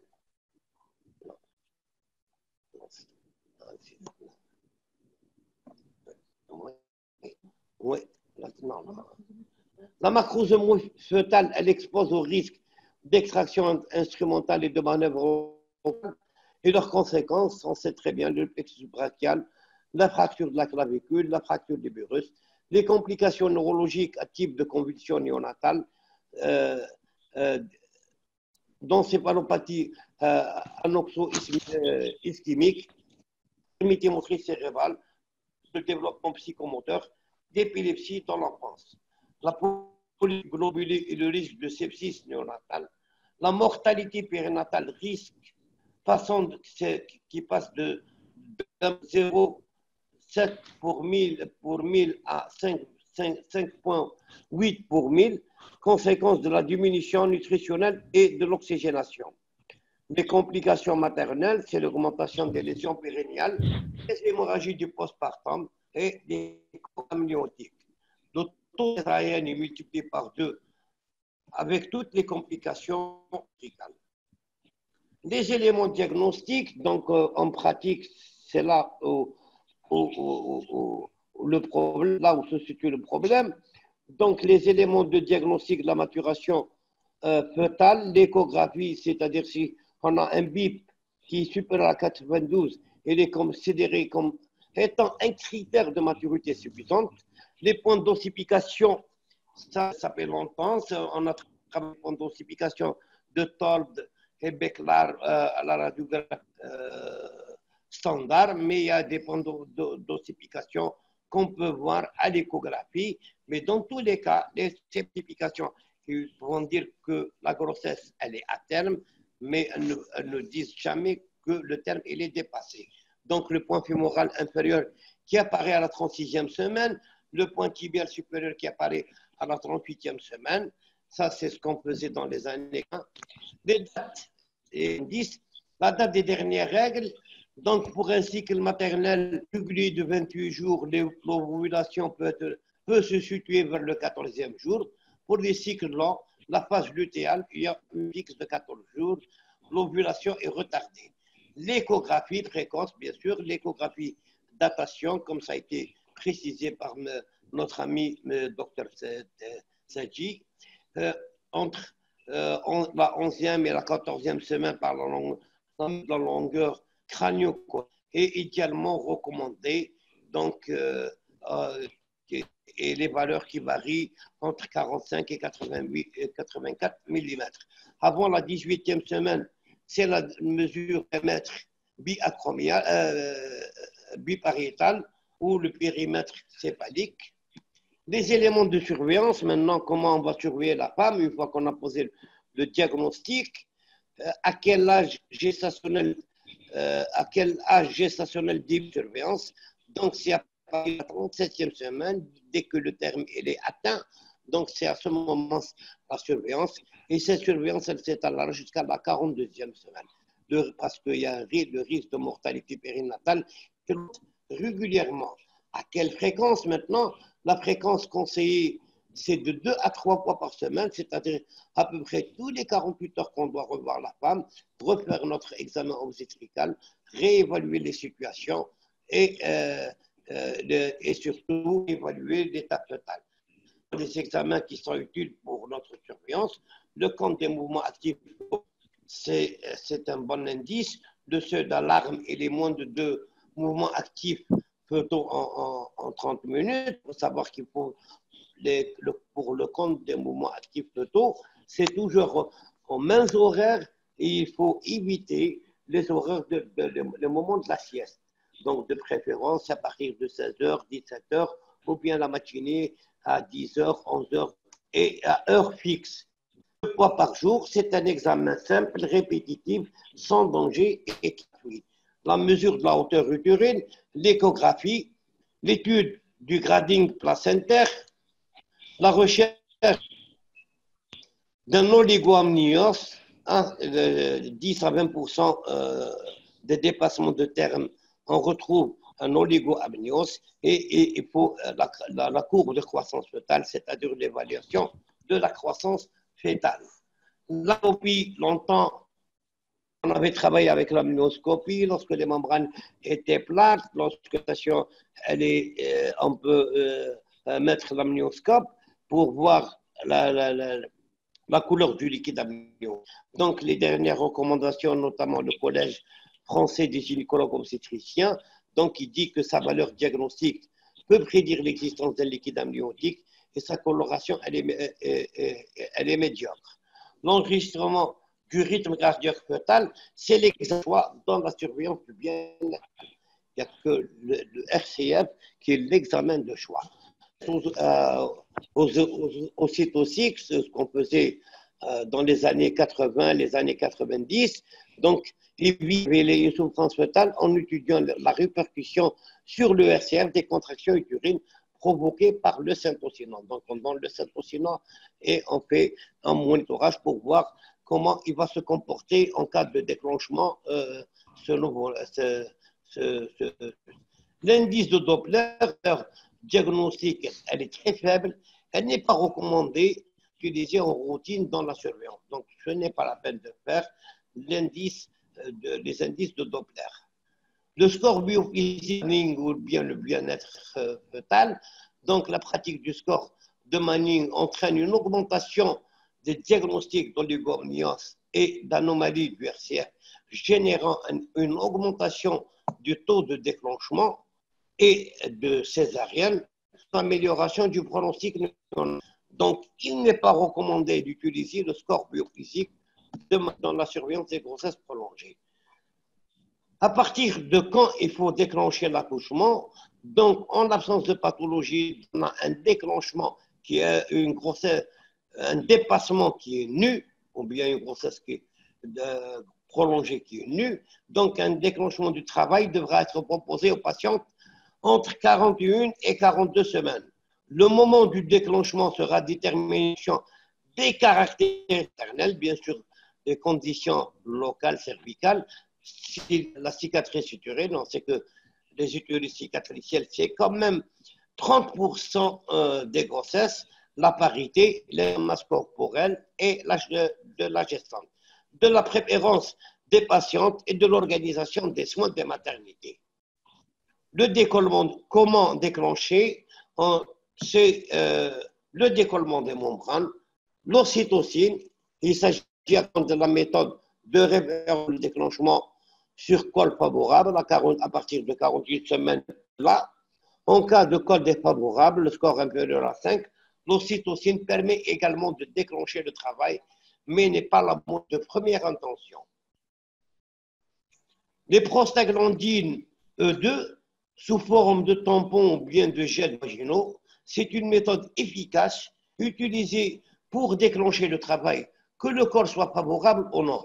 Il existe un risque d'hypertension, il faut savoir, et d'hypertonie qui peuvent s'accompagner d'anomalies du rythme cardiaque fœtal. Donc, à chaque interrompt, on va intervenir pour ce France fœtal aigu. Les prostaglandines E1, prostol, le chef de file, la voie d'administration la plus privilégiée est vaginale, un risque accru d'hyperkinésie et d'hypertonie, donc à l'origine, il est strictement interdit en cas d'utérus cicatriciel. Les moyens mécaniques, la place d'une sonde de Foley en intrale est un moyen mécanique efficace pour déclencher le travail, moins d'hyperstimulation utérine. Toutefois, le risque infectieux pourrait être augmenté. Les anomalies, les autres méthodes, les données concernant la stimulation mamelonnaire et ou l'activité sexuelle à terme sans contradictoire et insuffisante dans cette indication. Le cas particulier, on l'a dit, les écuries cicatricielles, c'est 30% des grossesses, même un beau paquet. L'utérus cicatriciel est une situation particulière exposant la femme et le fœtus au risque de qui est de l'ordre de 0,5% en cas de travail spontané. Ce risque est augmenté, mais modérément, il atteint 1% à peu près en cas de déclenchement à l'ocytocine et multiplié par 5 en cas de déclenchement par les prostaglandines. Donc,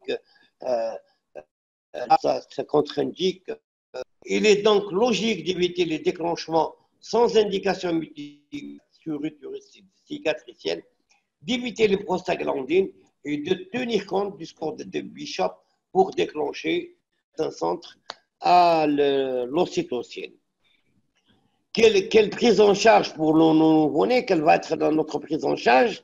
C'est le liquide amniotique pour le liquide donc on va, et les méconiales. Donc on va commencer surtout la réanimation qui est indispensable. Le premier geste, on commence par l'aspiration pharyngée, tête à la, avant le dégagement des épaules. Donc il faut savoir pratiquer dans un liquide amniotique méconial à la naissance une intubation et une aspiration endotrachiale des nouveau-nés non vigoureux. Il faut savoir faire une ventilation masque si l'intubation se révèle infructueuse, une ventilation au moins s'il y a échec d'intubation. Donc, il faut dire que dans certains situations, il faut recourir à des maternités qui disposent de soins intensifs ou bien de réanimation néonatale. L'endotrachial systématique du nouveau-né vigoureux n'est pas recommandé. Dans un contexte d'asphyxie périnatale, l'équipe doit connaître la prise en charge initiale en salle de naissance, connaître les critères d'inclusion pour un traitement en hypothermie et avoir établi un protocole de transfert vers une réanimation. Il est recommandé de surveiller systématiquement la glycémie des nouveau-nés post-terme, macrosome notamment. La prise en charge de l'hypoglycémie des nouveau-nés post-terme ne diffère pas de celle des autres nouveau-nés. L'examen clinique initial du nouveau-né post-terme macrosome devra rechercher systématiquement une paralysie du plexus brachial ou une fracture de la clavicle. On conclut, on va dire que le dépassement de terme est une situation fréquente, préoccupante. Il est recommandé d'effectuer une échographie précoce afin de confirmer, de préciser le terme, la mesure de la longueur crânio-caudale. En cas de grossesse prolongée, une surveillance plus rapprochée par un RCF, une mesure du liquide amniotique doit être instaurée à partir de la 41e semaine de grossesse. Et ceci à un rythme de tous les 2 à 3 jours, voir la patiente choisir le moment optimum pour déclencher le travail. Voilà, je vous remercie. À vous la parole, M. Guerromi.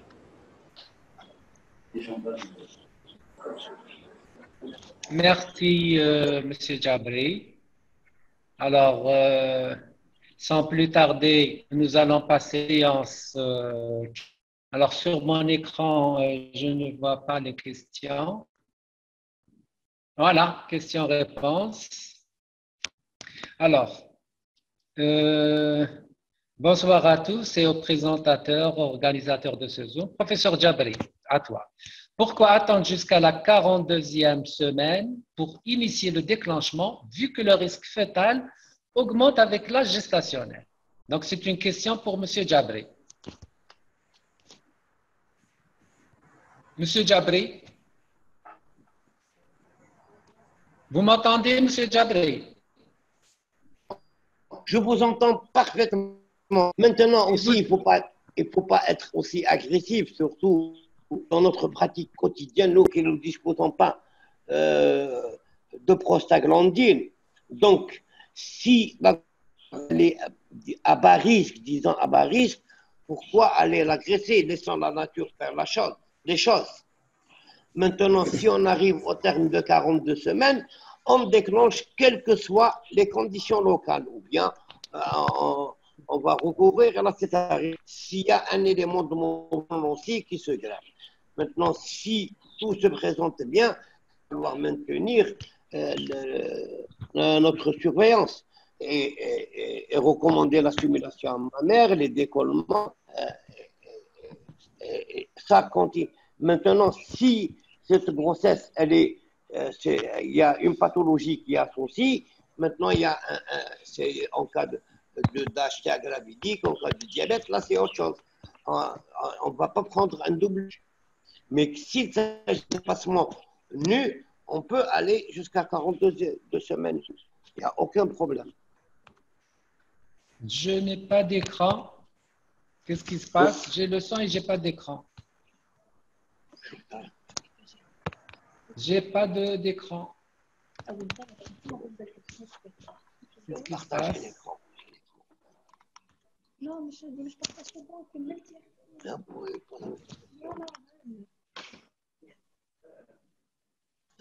J'ai pas d'écran. Vous avez un problème avec votre connexion, monsieur Garomé. Ah, d'accord. Elle affiche comme quoi elle affiche qu'elle est très faible. D'accord. Est-ce que vous pouvez lire la dernière question? Laquelle des questions? Madame Bendaoud. Oui, monsieur. Il y a les questions, il y a des questions, donc oui. Comme je n'arrive pas à lire, pour ne pas perdre de temps, si quelqu'un peut lire la deuxième question. La deuxième question, vous commencez de bas en haut, c'est ça. Hein? Donc, il y a un spectateur anonyme qui demande si on déclenche à partir de 42 semaines, quand juger un échec au déclenchement et passer à la voix haute. Alors? Là aussi, est-ce qu'on peut parler d'échec de déclenchement? C'est la même question, hein, en cas de dépassement de terme. D'accord. Voilà. Autre question, j'arrive pas à voir. Moi, alors, il y a M. Benrabia que je salue bien. Alors, bonjour, il parle que le misoprostol serait-il abandonné avec 6 croix? Alors.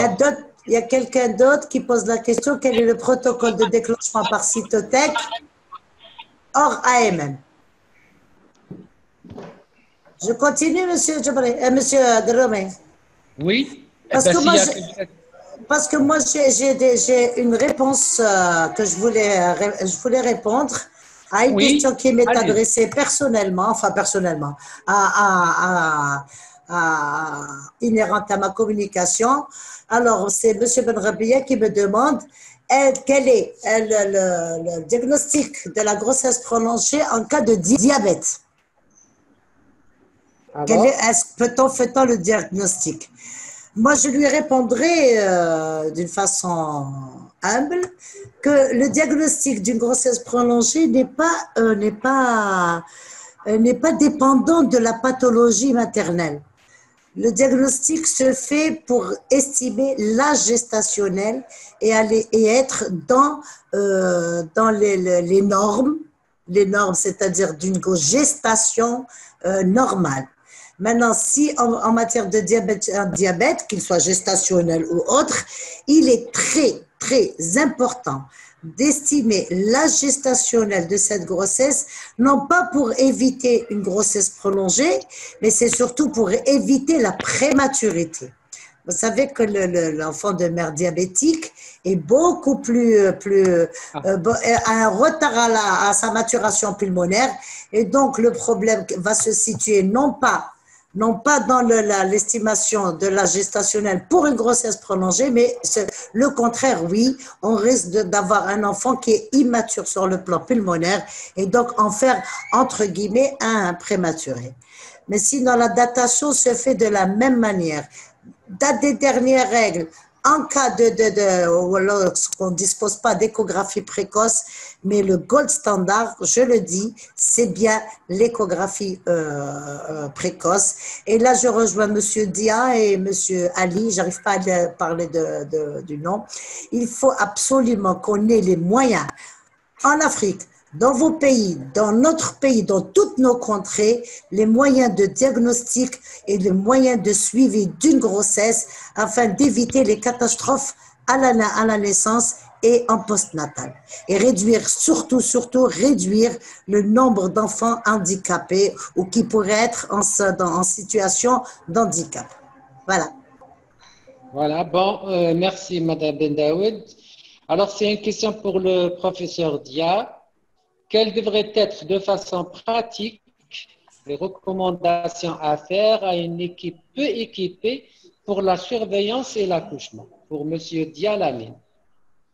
Oui, à une équipe qui est peu équipée, je ne sais pas ce qu'on va mettre dans peu équipée. Mais peu équipée, oui.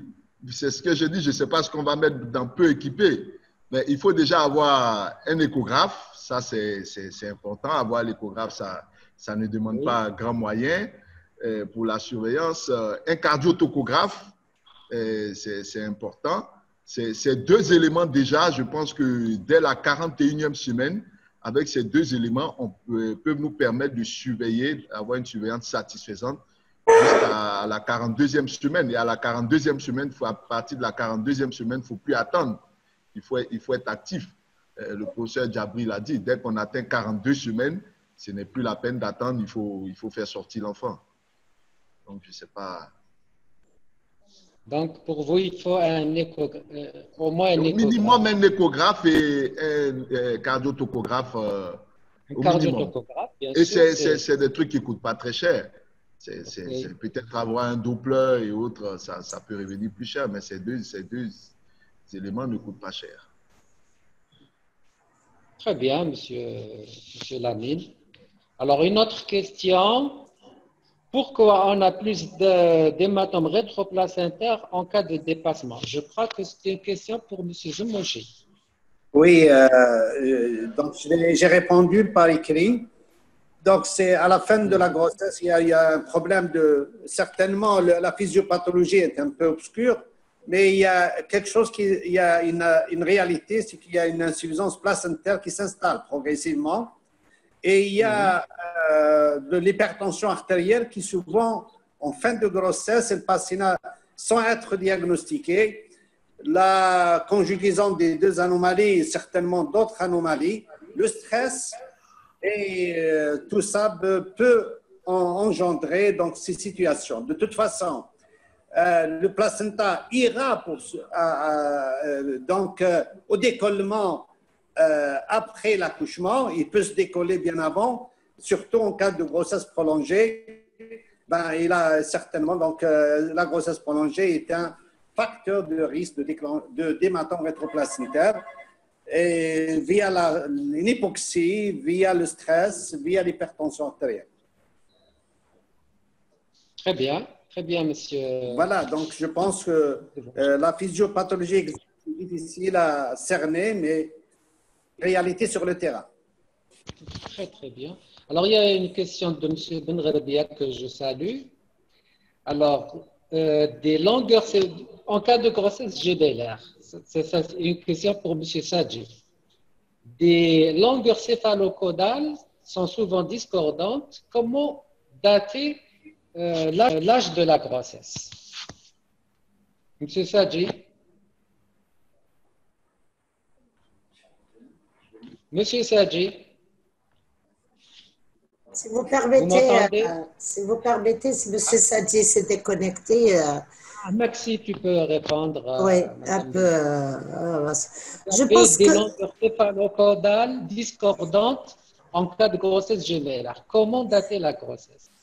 S'il y a une discordance entre les deux fœtus, il faudra peut-être aller chercher non pas simplement la gestationnelle, mais peut-être qu'il y a un autre problème, peut-être un problème chromosomique surtout. Oui.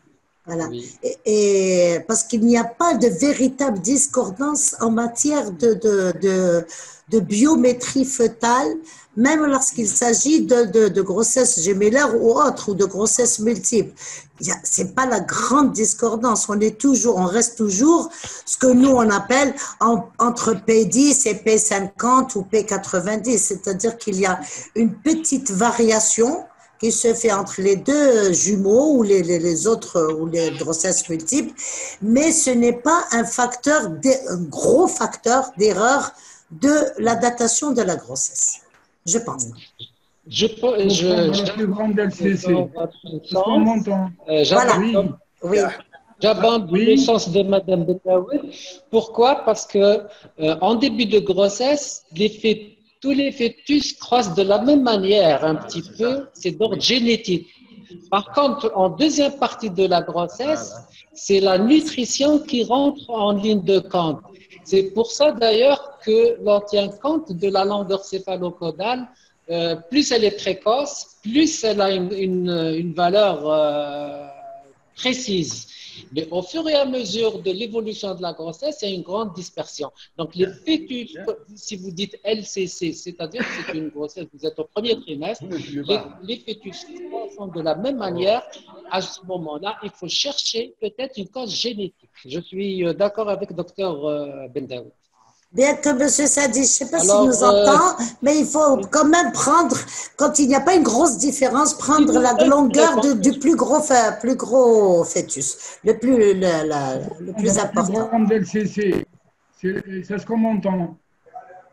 C'est la plus grande LCC. Il faut prendre le plus grand. Le plus grand. C'est le plus grand, la LCC, c'est la plus grande, oui. Très bien. Très bien. Alors, une question pour M. Djabri. Le risque de déclenchement et prématurité. Ça, c'est en cas d'erreur de terme. Risque de déclenchement et prématurité. Nous sommes dans la post-maturité. Je ne sais pas, je n'ai pas compris la question. Prématuré, on déclenche une grossesse soit à terme, soit dans le terme, il y a un dépassement de terme, mais on ne va pas déclencher un prématuré. Voilà, c'est pour ça que c'est peut-être un peu hors de propos cette question, je ne sais pas. On va passer.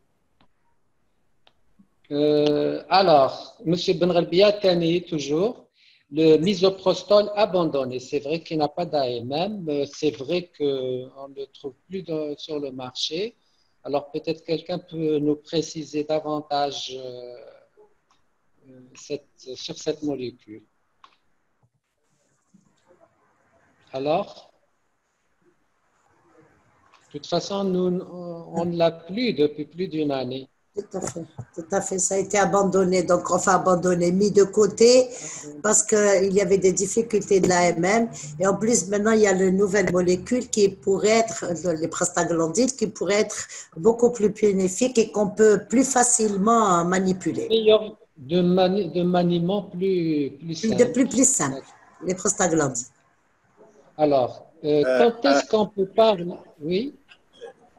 Pour les prostaglandines, je pense qu'on les manipule facilement, entre parenthèses, mais dans la pratique, dans les services, ils risquent d'être utilisés à tort et à travers, difficiles à contrôler. C'est vrai qu'ils rendent, lorsqu'ils sont utilisés dans un protocole de service, oui, mais utilisés sans être contrôlé, ça peut poser des problèmes d'hypercinésie, ça peut augmenter le nombre d'interventions, entre autres des césariennes, et surtout qu'on les place la journée et on récolte les frais le soir. Donc, il faut faire attention à ces prostaglandines, d'autant plus qu'on n'a pas, jusqu'à maintenant, ils ne figurent pas dans la nomenclature algérienne et sont très difficiles à les justifier lorsqu'il y a un problème. Exactement, exact. Monsieur Zemouchi, de toute façon, la prostaglandine ne peut pas être donnée à tort et à travers. Elle est plus manipulable. Je pense qu'on peut plus facilement reculer en cas d'hypercinésie que le cytotec. Le cytotec, une fois qu'il est lancé, on ne peut plus le récupérer. Et donc, si on parle, oui, Il n'est pas anodin. Les prostaglandines ne sont pas anodines. Ce n'est pas quelque chose qu'on jette enfin, au niveau intracervical et on rentre à la maison. Il faut suivre un protocole. Il faut surveiller la femme. Elle doit se faire en milieu hospitalier. C'est pas à la maison qu'on va. Et c'est pas, si on met le matin, il y a, je pense, comme tous les services, il y a des équipes de garde qui sont briefées et cette patiente doit bénéficier d'une surveillance plus accrue. Je pense qu'on a eu des regrets. Il faut voir la réalité en face. C'est des prostaglandines qui sont utilisées, les patients viennent de l'extérieur, à l'hôpital on ne les a pas, et on ne va pas les avoir dans l'horizon proche. Donc les patients viennent avec des comprimés en intravaginal, et en plus, ils sont corrompus avec les médecins qui les placent. Et à ce moment-là, je dis ce mot-là parce qu'on a eu des ruptures utérines, on a eu des décès, on a eu des événements très malheureux parce que c'est la patiente qui rétrospectivement nous signale qu'il y a quelque chose qui a été mis dans son vagin. Et ça, c'est regrettable. Je pense qu'on a tous les autres moyens. Si maintenant on n'arrive pas, eh bien, il faut utiliser le moyen de sécurité, il faut aller faire une césarienne lorsqu'il y a des signes de souffrance ou que le déclenchement n'arrive pas à se faire. Oui, ben bon. Il faut pas, moi, je pense qu'il ne faut pas trop généraliser. Oui. On ne généralise pas, non? Non, monsieur Jouboschi, c'est dans le sens où si on reste rigoureux dans sa pratique courante, il y a toujours, même un événement malheureux peut arriver à n'importe quel moment. Le risque zéro n'existe pas.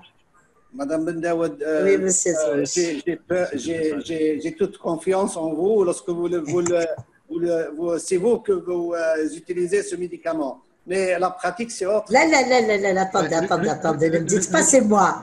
Je n'ai pas envie d'aller en prison pour ça. Je vous parle de... Voilà. Oui, bien sûr. L'une de nos difficultés, c'est qu'on travaille sans consensus et sans recommandation. C'est ce qui fait que chacun dans son hôpital, il travaille un peu comme il veut. Il y a des médecins malheureusement aussi qui font n'importe quoi. Sinon, si on avait des recommandations bien établies par nos différentes sociétés savantes, ça allait régler ces problèmes-là. Effectivement, tout à fait. Et c'est pour cette raison qu'à travers ce webinaire, beaucoup d'acteurs de la société africaine de gynécologie obstétrique, de la société algérienne, ils doivent s'intéresser à cette pratique occulte, ou à cette pratique qui se fait dans l'obscurité. On utilise ces médicaments, mais on ne reconnaît pas par la suite les dégâts. Faudrait-il faire des études? Il faut faire des études. À un certain moment, on distribuait donc ce médicament pour lutter contre l'hémorragie de la délivrance et tout ça, mais a été utilisé si vous permettez, c'est une question qui a été posée et moi je vais la reposer en direct à tout le monde. Qu'est-ce que vous pensez des méthodes de déclenchement traditionnelles avec les tisanes, avec il y a plein de choses que sont utilisées par nos patientes. Qu'est-ce que vous en pensez? Okay. Oui, peut-être donner mon avis. Oui. Oui, en fait, au Burkina, ici, ce que nous avons comme situation, nous recevons effectivement souvent des femmes qui arrivent avec des hypercinésies, hypertonie utérine, parce qu'elles utilisent à domicile donc des produits traditionnels. Malheureusement, ça entraîne beaucoup de complications avec des ruptures utérines qui surviennent. Et souvent, c'est la dynamique utérine qui nous amène même à poser ces questions parce qu'on n'arrive pas à comprendre qu'à 3-4 cm, il y a une telle dynamique utérine. Voilà. Et souvent, elles avouent qu'elles ont pris effectivement des produits traditionnels. Je pense que l'effet est encore plus important, plus nuisible par rapport à l'utilisation du cytotec, du misoprostol. Oui, je suis d'accord avec vous. Si on voit la fréquence des grossesses qui se prolonge de nos jours au-delà de 42 semaines ne sont pas importantes. Et je pense que la grossesse qui se prolonge c'est des moments stressants, aussi bien pour la famille que pour le médecin. Et il faut bien évaluer le pronostic. Et si maintenant le pronostic est un peu jugé défavorable, il vaut mieux arrêter donc la pièce de théâtre, arrêter et bien sûr régler le problème de la patiente. Très bien. Il y a quelqu'un qui parle je suis en train de lire la question sur l'aspect médico-légal, des complications après déclenchement. Qui parle même de syntocinon ou même d'AMM, des produits qui n'ont pas l'AMM. C'est bien, c'est une bonne question ça. Oui, c'est une question. Qui n'ont pas d'AMM, il y a le. Moi, je ne vais pas. Professeur Gerlomi, vous voulez que je parle? Oui. Oui, allez-y. Et à côté de moi, professeur Okid. Pourquoi je dis professeur Okid? Parce qu'il est tout le temps, il y a tout le temps donc, des expertises qui sont dans le service, dans son bureau. Et parmi ces expertises, bien sûr, des ruptures utérines, des morts du travail. Et je pense qu'il est mieux placé pour répondre à cette question-là.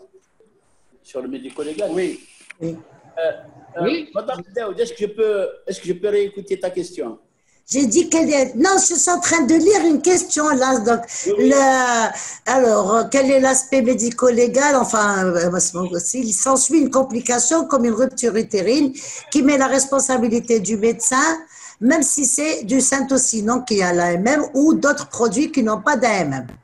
Alors, il faut savoir une chose. Pour le déclenchement de la grossesse prolongée. Hein. Absolument. Il faut savoir une chose. D'abord, les produits qui n'ont pas l'AMM. Quand ça se passe bien, on ne dit rien. Quand ça se passe mal, on peut toujours nous attaquer. Mais, à la décharge du médecin, il faut savoir que 80% des médicaments que nous utilisons n'ont pas d'AMM.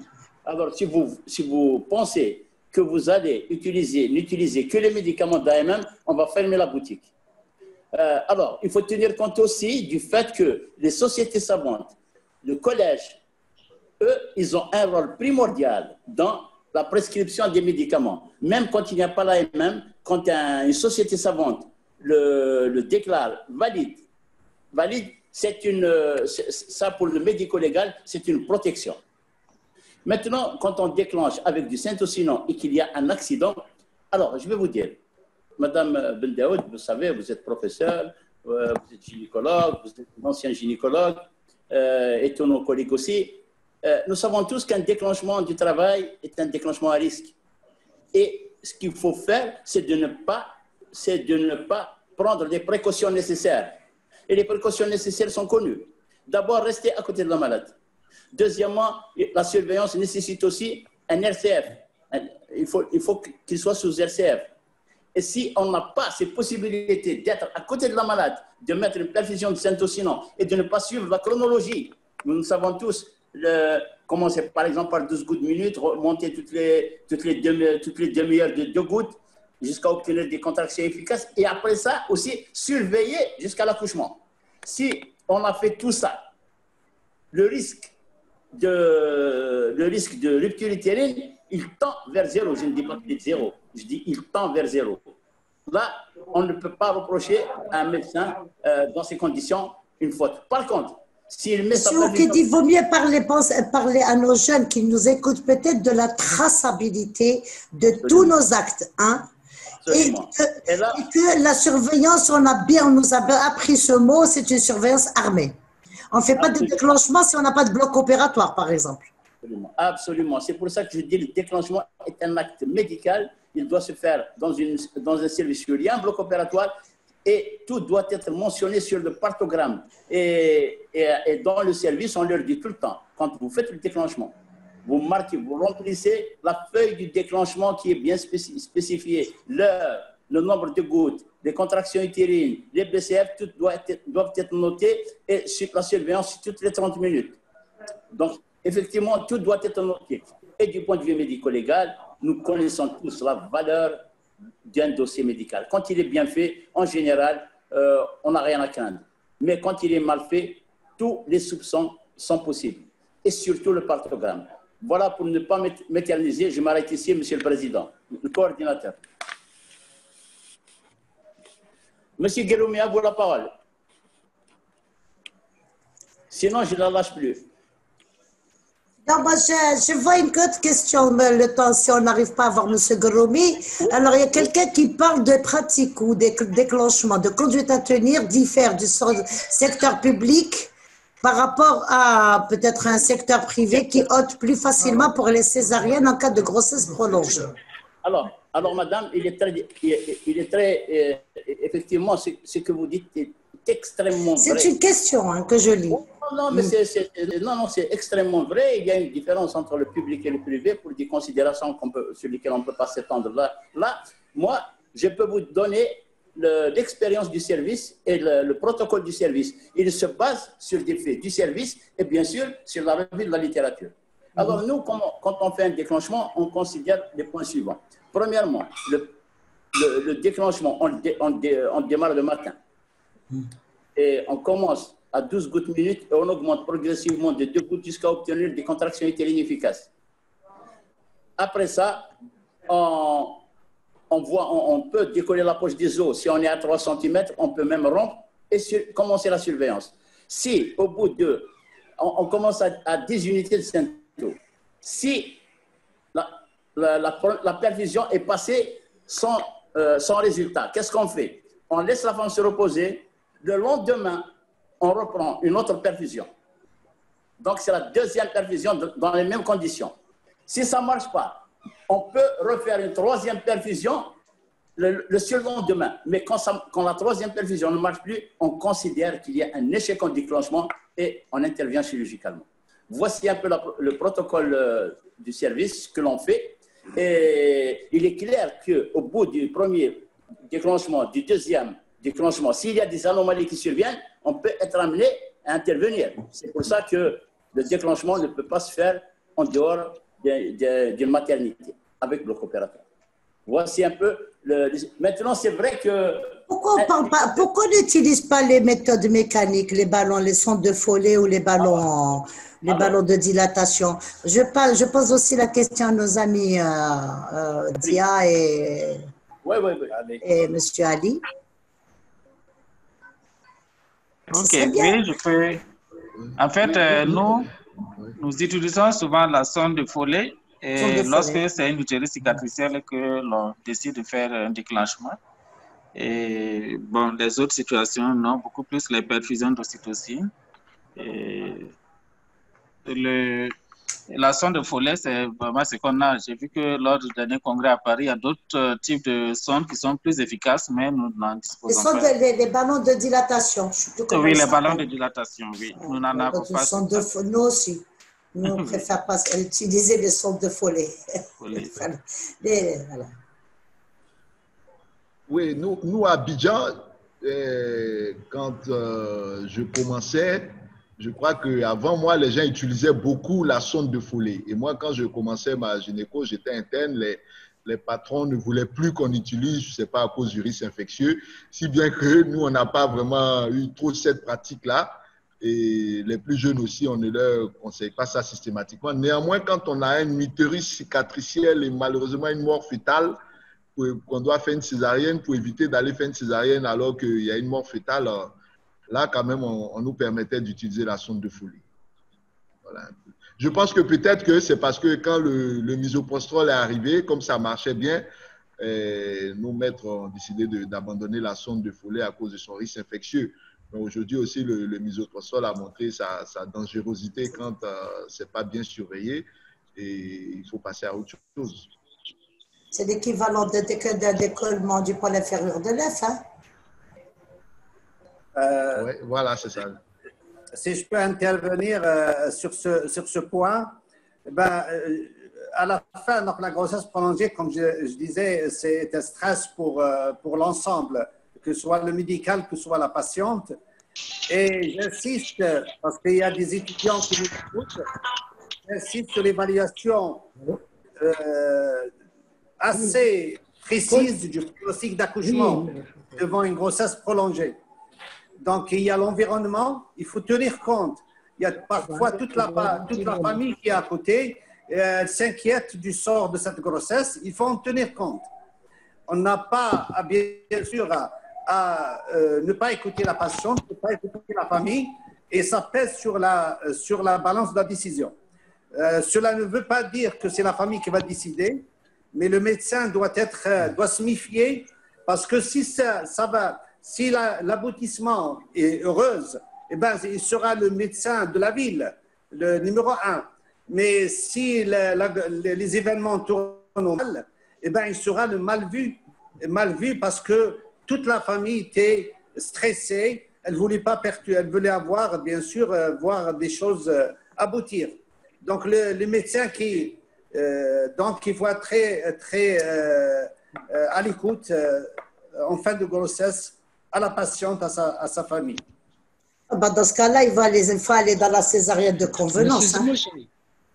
Bah, je ne dis pas la césarienne de convenance, mais je dis évaluation. Madame Bendaoud. Il faut rassurer. Pardon.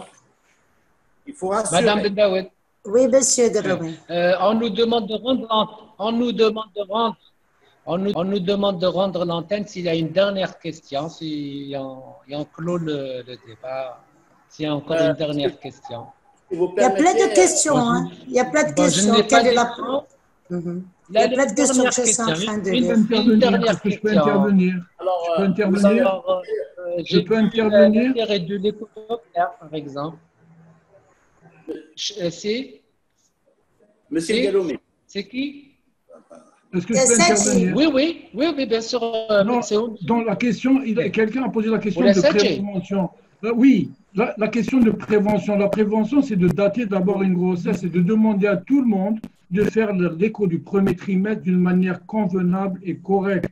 Parce que chaque fois que vous demandez, quand vous faites l'interrogatoire à la patiente qui vient vous dire c'est grossesse prolongée, c'est de voir l'écho du premier trimestre. Et je pense qu'il y a un grand message, un grand vide chez nous, parce qu'on avait fait des recommandations pour le collège, et je pense qu'un jour ou l'autre, il faut les appliquer, et je ne vais pas dire coercivement, mais d'une manière un peu, je vais dire, dure, parce que les gens, je pense, ne tiennent pas compte. Et c'est ça la prévention, c'est de faire une bonne LCC. Je suis absolument d'accord avec toi. La mesure de la longueur céphalo-caudale doit être systématique sur tout dossier et ça évitera beaucoup de faux négatifs de grossesse prolongée. C'est pour ça que, M. Garoumi, juste une phrase, et c'est pour ça qu'il faut aller commencer à reprendre les recommandations pour le suivi de grossesse dans le réseau de la femme enceinte, c'est-à-dire déjà qu'elle doit s'inscrire, qu'elle doit avoir son rendez-vous de premier trimestre, qu'elle doit avoir ses consultations prénatales et ses échographies de référence. Je pense. De référence. Absolument d'accord avec vous. Il faut former le personnel, professeur Garoumi. Tous les participants. Oui, juste une remarque. Oui. Vous savez, j'ai un personnel qui travaille avec moi. Elles sont tellement formatées que la patiente, quand elle vient, c'est un rendez-vous entre 12 et 13 semaines. Ça veut dire que nous, les équipes qui travaillent avec nous, les auxiliaires qui travaillent avec nous, donc elles doivent être aussi, je vais dire, être disciplinées pour donner des rendez-vous stricts.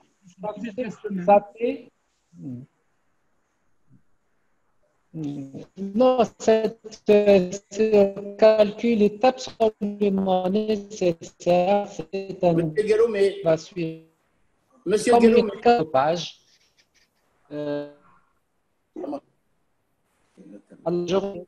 Monsieur Garoumi. Oui, monsieur Okid. Alors, écoutez, est-ce que je peux prendre la parole 30 secondes? Je peux prendre la parole 30 secondes? Yes. Est-ce que je peux prendre la parole 30 secondes? Allez. Oui. Allô? Oui. Vous m'entendez? Oui. Eh bien, très bien. Écoutez, je voudrais tout simplement remercier tous les orateurs pour l'excellence de leur communication et aussi pour les débats qui sont passionnés parce que le thème, on voit bien que c'est un thème vraiment très accrocheur qui nous pose des problèmes à nous aussi en tant que praticiens. Et je voudrais aussi remercier les participants et je peux vous dire que vous êtes actuellement à 2400 participants, donc de personnes qui ont écouté votre webinaire entre Zoom et le Facebook. Ça prouve bien que les gens sont avides d'écouter, sont avides de science et ça nous encourage aussi ainsi à continuer dans cette voie. Et je vous remercie énormément pour tous les efforts que vous avez déployés pour la réussite de ce webinaire. Et aussi, je voudrais vous annoncer que le 27 prochain, c'est-à-dire le 27 juin, je le dis à vous et à tous les participants qui nous écoutent, que le 27 juin à 17h30, il y aura un autre webinaire, c'est affiché sur l'écran, les maladies trophoblastiques gestationnelles, où nous allons regrouper encore une fois les Africains, les Maghrébins, les Algériens, où on va discuter un peu de toute cette pathologie qui nous crée des problèmes. Et nous avons aussi une petite expérience au niveau du service de 5 ans maintenant que nous aurons le plaisir d'exposer. Donc moi, je vous remercie pour tout ça. Et je vous redonne la parole à Monsieur Guéroumi. Oui, Monsieur Okid. Voilà, merci beaucoup. Je vous redonne la parole. Vous avez terminé. J'ai terminé, merci beaucoup. Merci, Monsieur Okid. Merci beaucoup à tout le monde. Monsieur Diali Amin et Raogo. Je crois que ça a été riche. Bon, il y a eu quelques petits problèmes c'est en tout cas une très bonne expérience en ce qui me concerne. C'est là que j'interviens en vidéoconférence. Inch'Allah, on va encore renouveler. Merci beaucoup. Merci à tout le monde. Merci, bonne soirée, bon week-end. Merci à vous. Merci à tous. Merci. Merci les amis maintenant. Merci. À samedi pour les retrouvailles. Madame. Allez, bye.